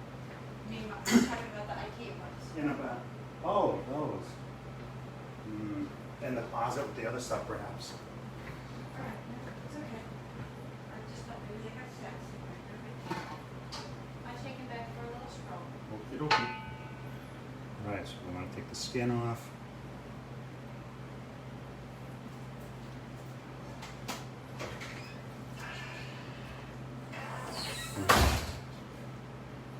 Oh, it's hot.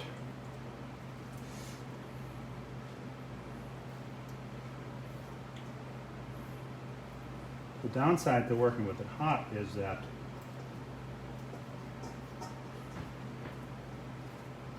unless you're used to dealing with hot things in your hand, it might feel a little warmer than you care for. The upside is that it typically comes off the bone better.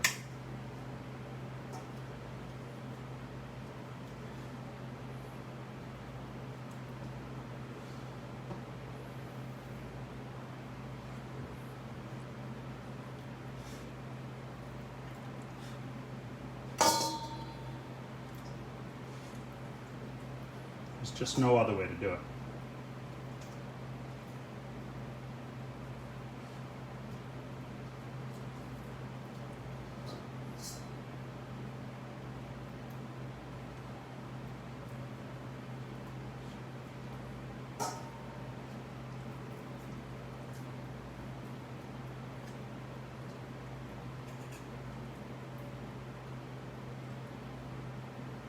So what you end up left with is just the best part of chicken. Because look, at the end of the day, we just want to eat the chicken. We don't want the skin, unless it's KFC, of course. Then you want the skin.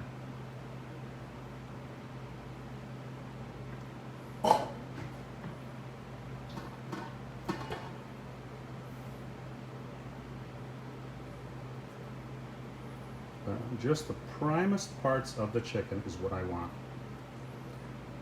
Because that's what makes it taste so good.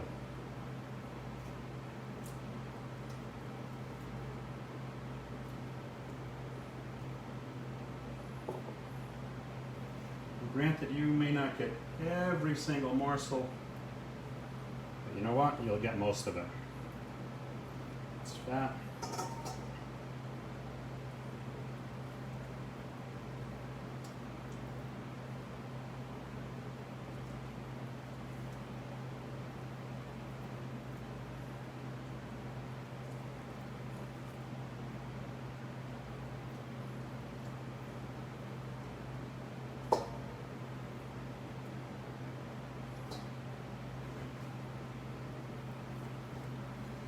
Yeah, look at this.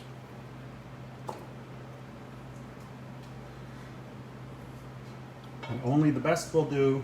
You need to take the time to do it right.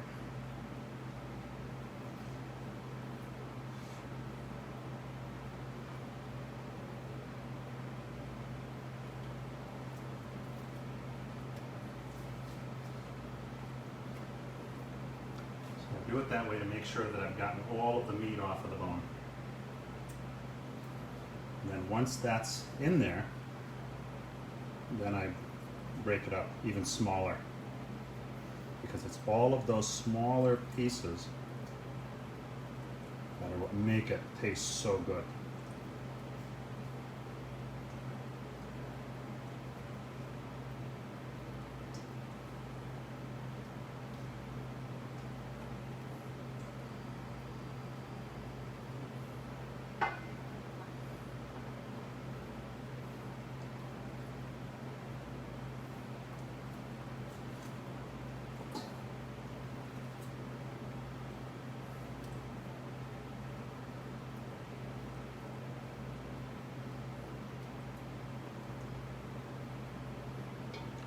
Now this is a long video, but it shows you everything, how to make it. So if you've never made it before, it's good to be able to see all of the steps from somebody that has made it so many times.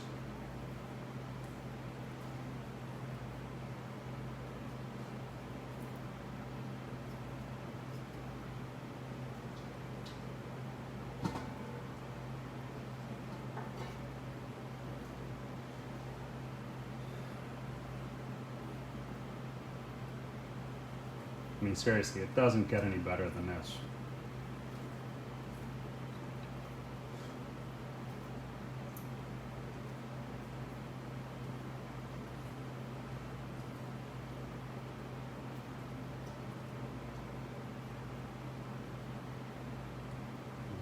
Only the best of the best.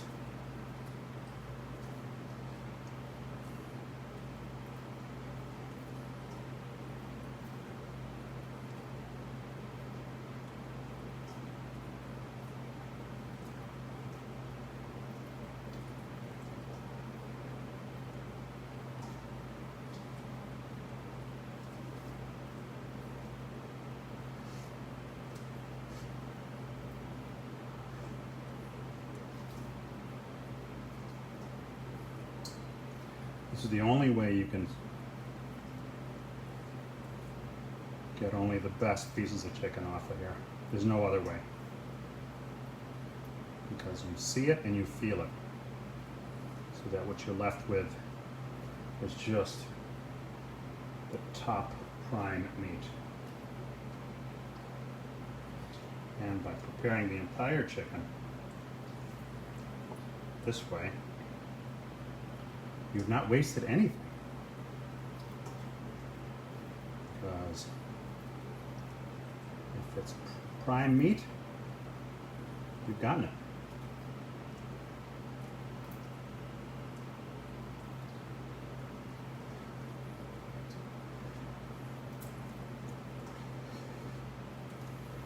I mean, this is incredible.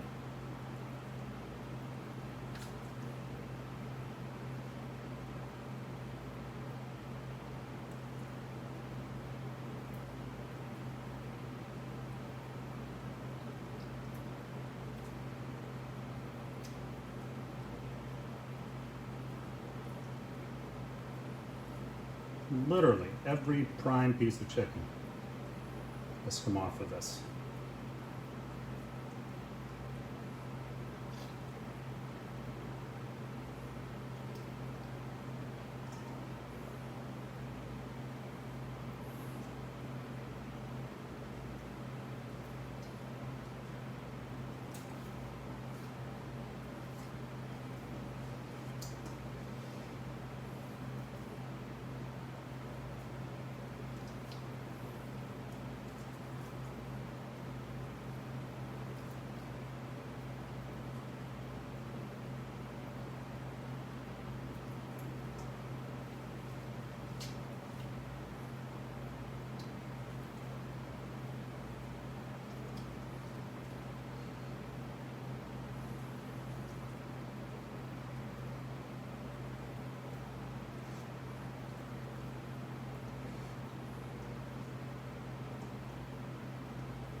Even the wings have lots of meat on them.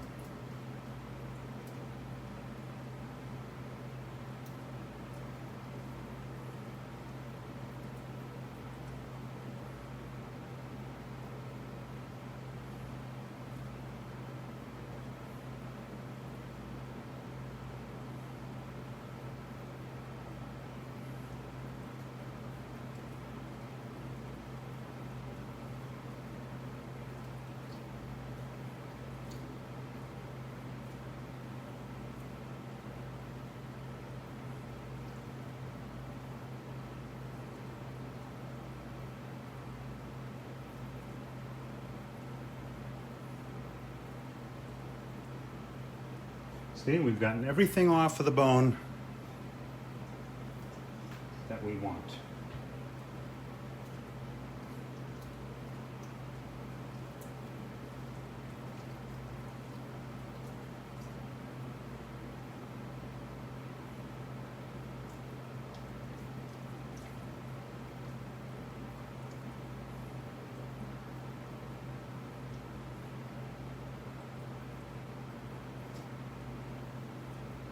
We are getting very close to completion here.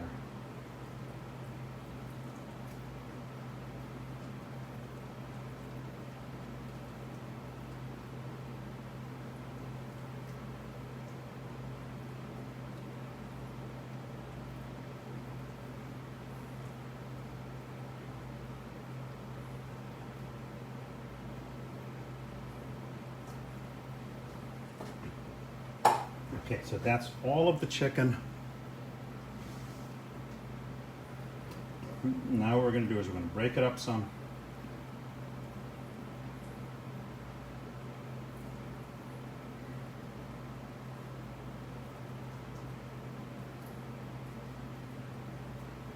And also by doing it this way,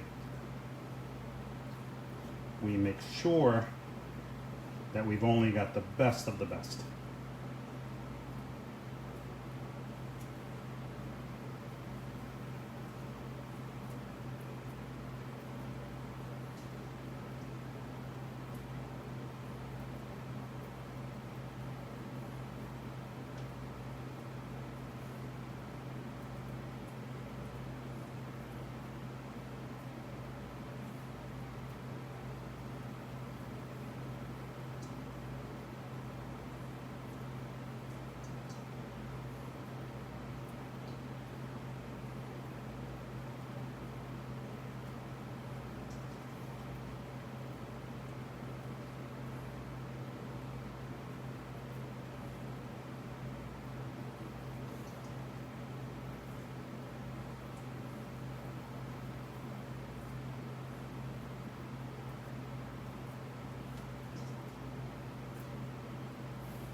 It's very tedious, it's very time consuming,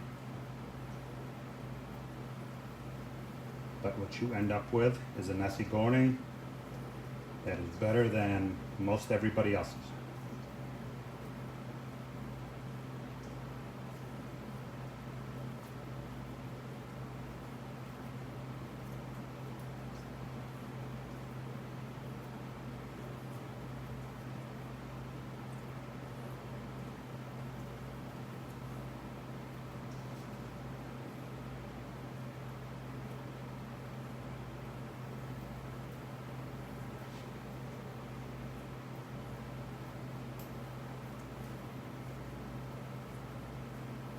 I will put my Nasi Goring up against anybody's Nasi Goring.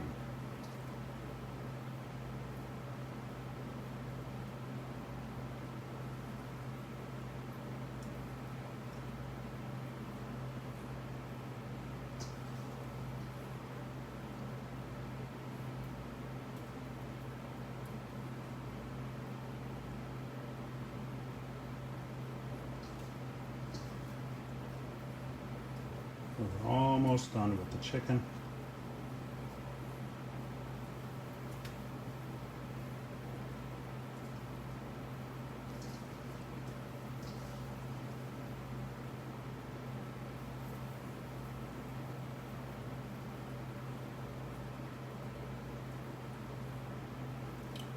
See, this is what I mean. We got some stuff off of here that we wouldn't necessarily want to chew down on. And the only way we knew that is because we took the time to manually do it this way.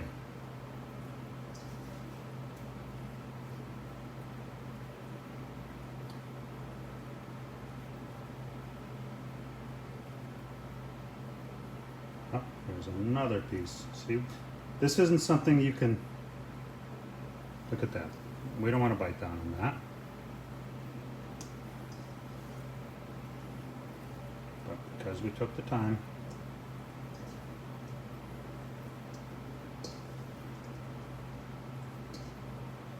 we're almost done with this.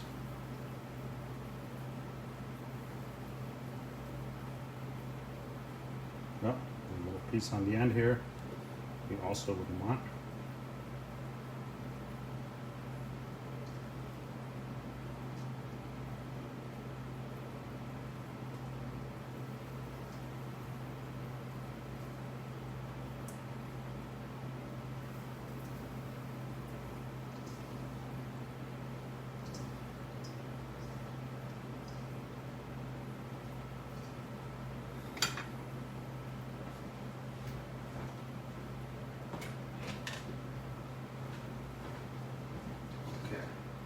So now this was the sauce that had dripped off of the meat. Like I said, we don't want to lose any flavor at all.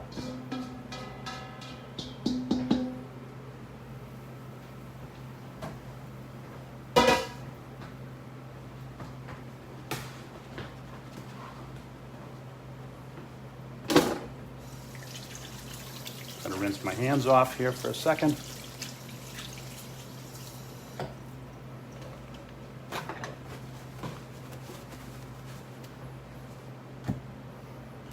Okay. Now we're going to go back to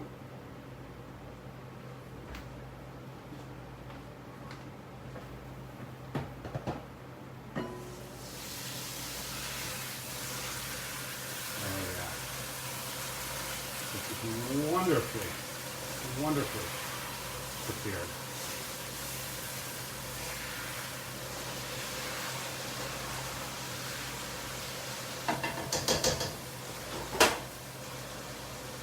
Well, I can basically just shut this off because it doesn't need to cook anymore.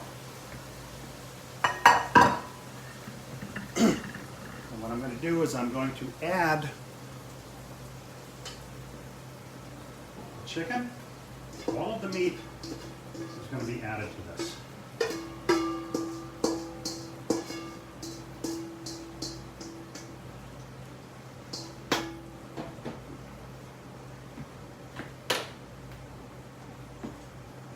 Like I said, we don't want to lose anything. So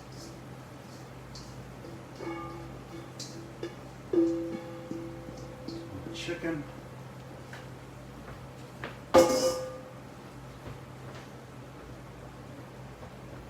Pork.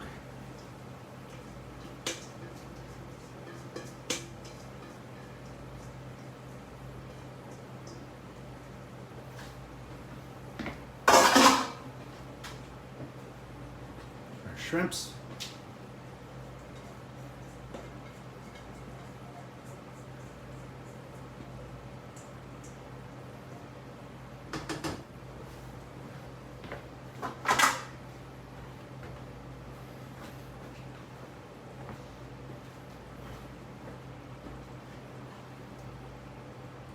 You want to make sure that all of the meat is coated.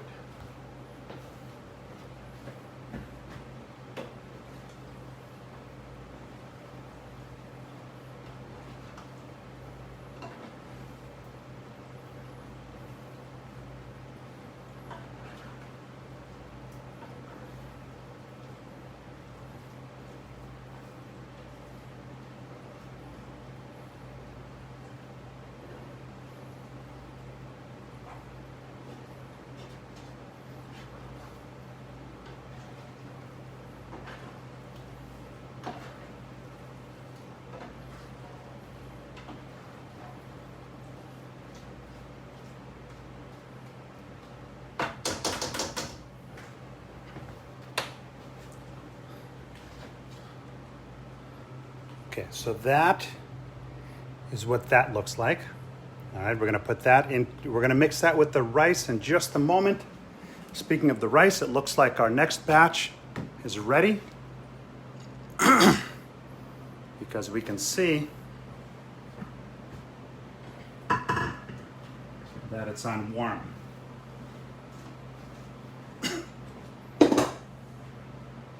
Cover off.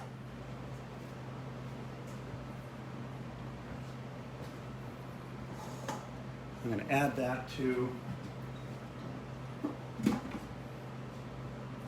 oh, oops, oh, it's not. I never pushed the button down. Oops. All right, so what I'm going to do in the meantime, because when that rice is done, we're just going to add it. Wow, I goofed on that one. So now what I'm going to do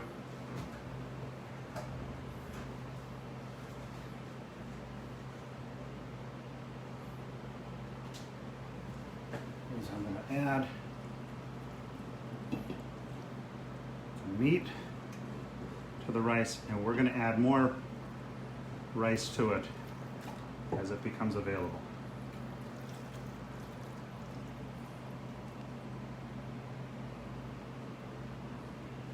Let's take our spatula because we don't want to miss anything.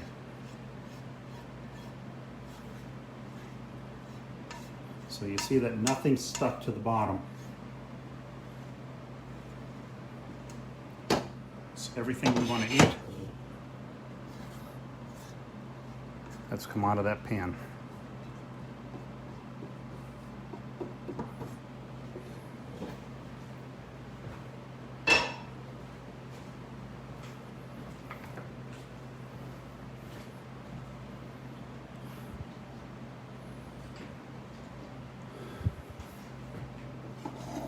So now what we're doing is we're mixing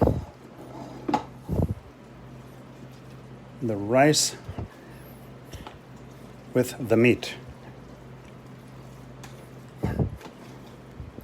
Now we need the other 4 cups of rice added to this because it's too much meat otherwise for the dish.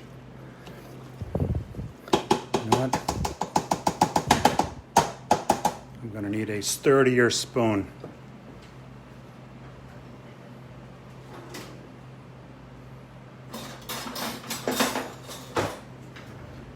I can break out the metal because I'm not stirring it into the titanium pan.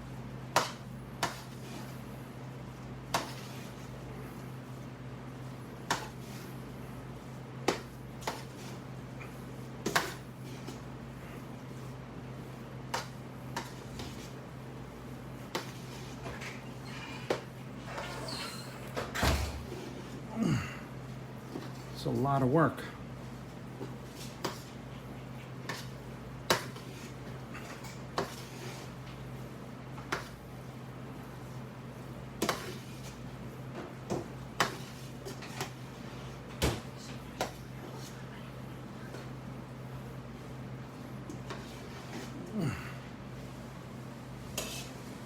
I've got to sample it to make sure.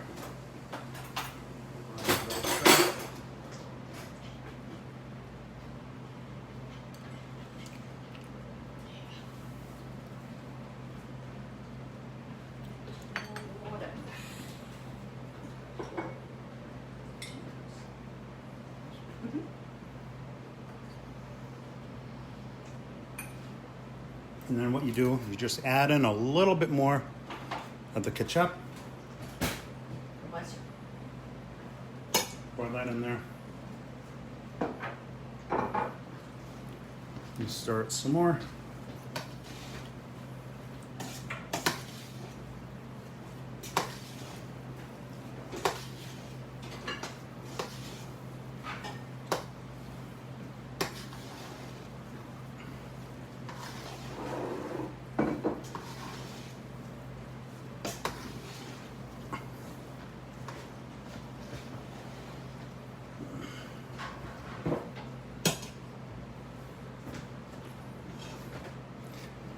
that's what it looks like.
Hey, my cousin Bruna is on. Oh, how fun.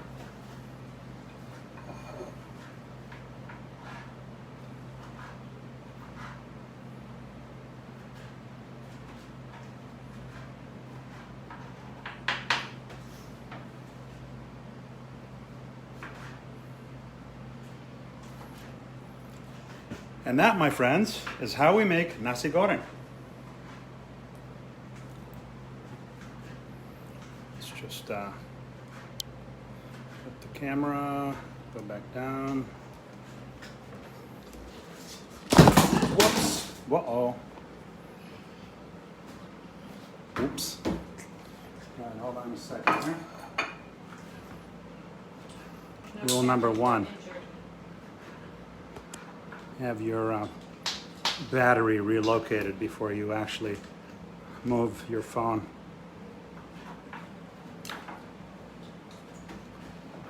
Okay, we're going up to the second story complaint department. That was lingerie.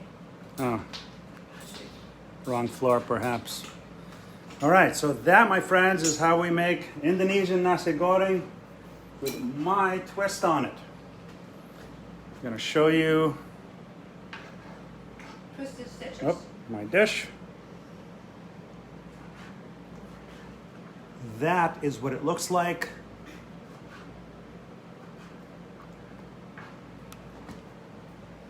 And of course, it wouldn't be complete without the sampling.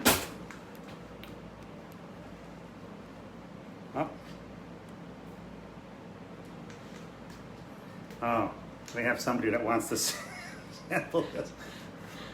Here, come on.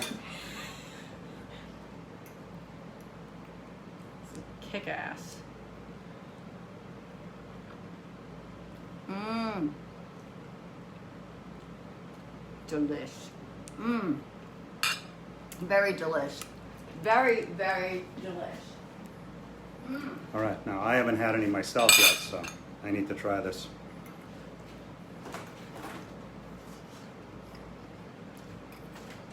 Mmm. Wow. I was right. It's quite delish. Incredible. Caroline, if you're watching, this is what you guys are going to have tomorrow. If there's any left. True.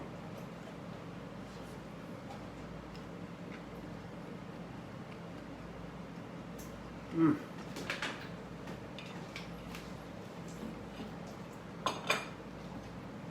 So there you have it. Hope you guys have enjoyed today's episode of Cooking with Paulo, where we made my family's Indonesian Nasi Goring, or otherwise known as Indonesian fried rice. More recipes coming up. Share this video with all of your Dutch and Indonesian friends in those groups so that if they haven't made this in a while, they might be so inspired to do. Thanks again for watching, and we'll see you on the next episode.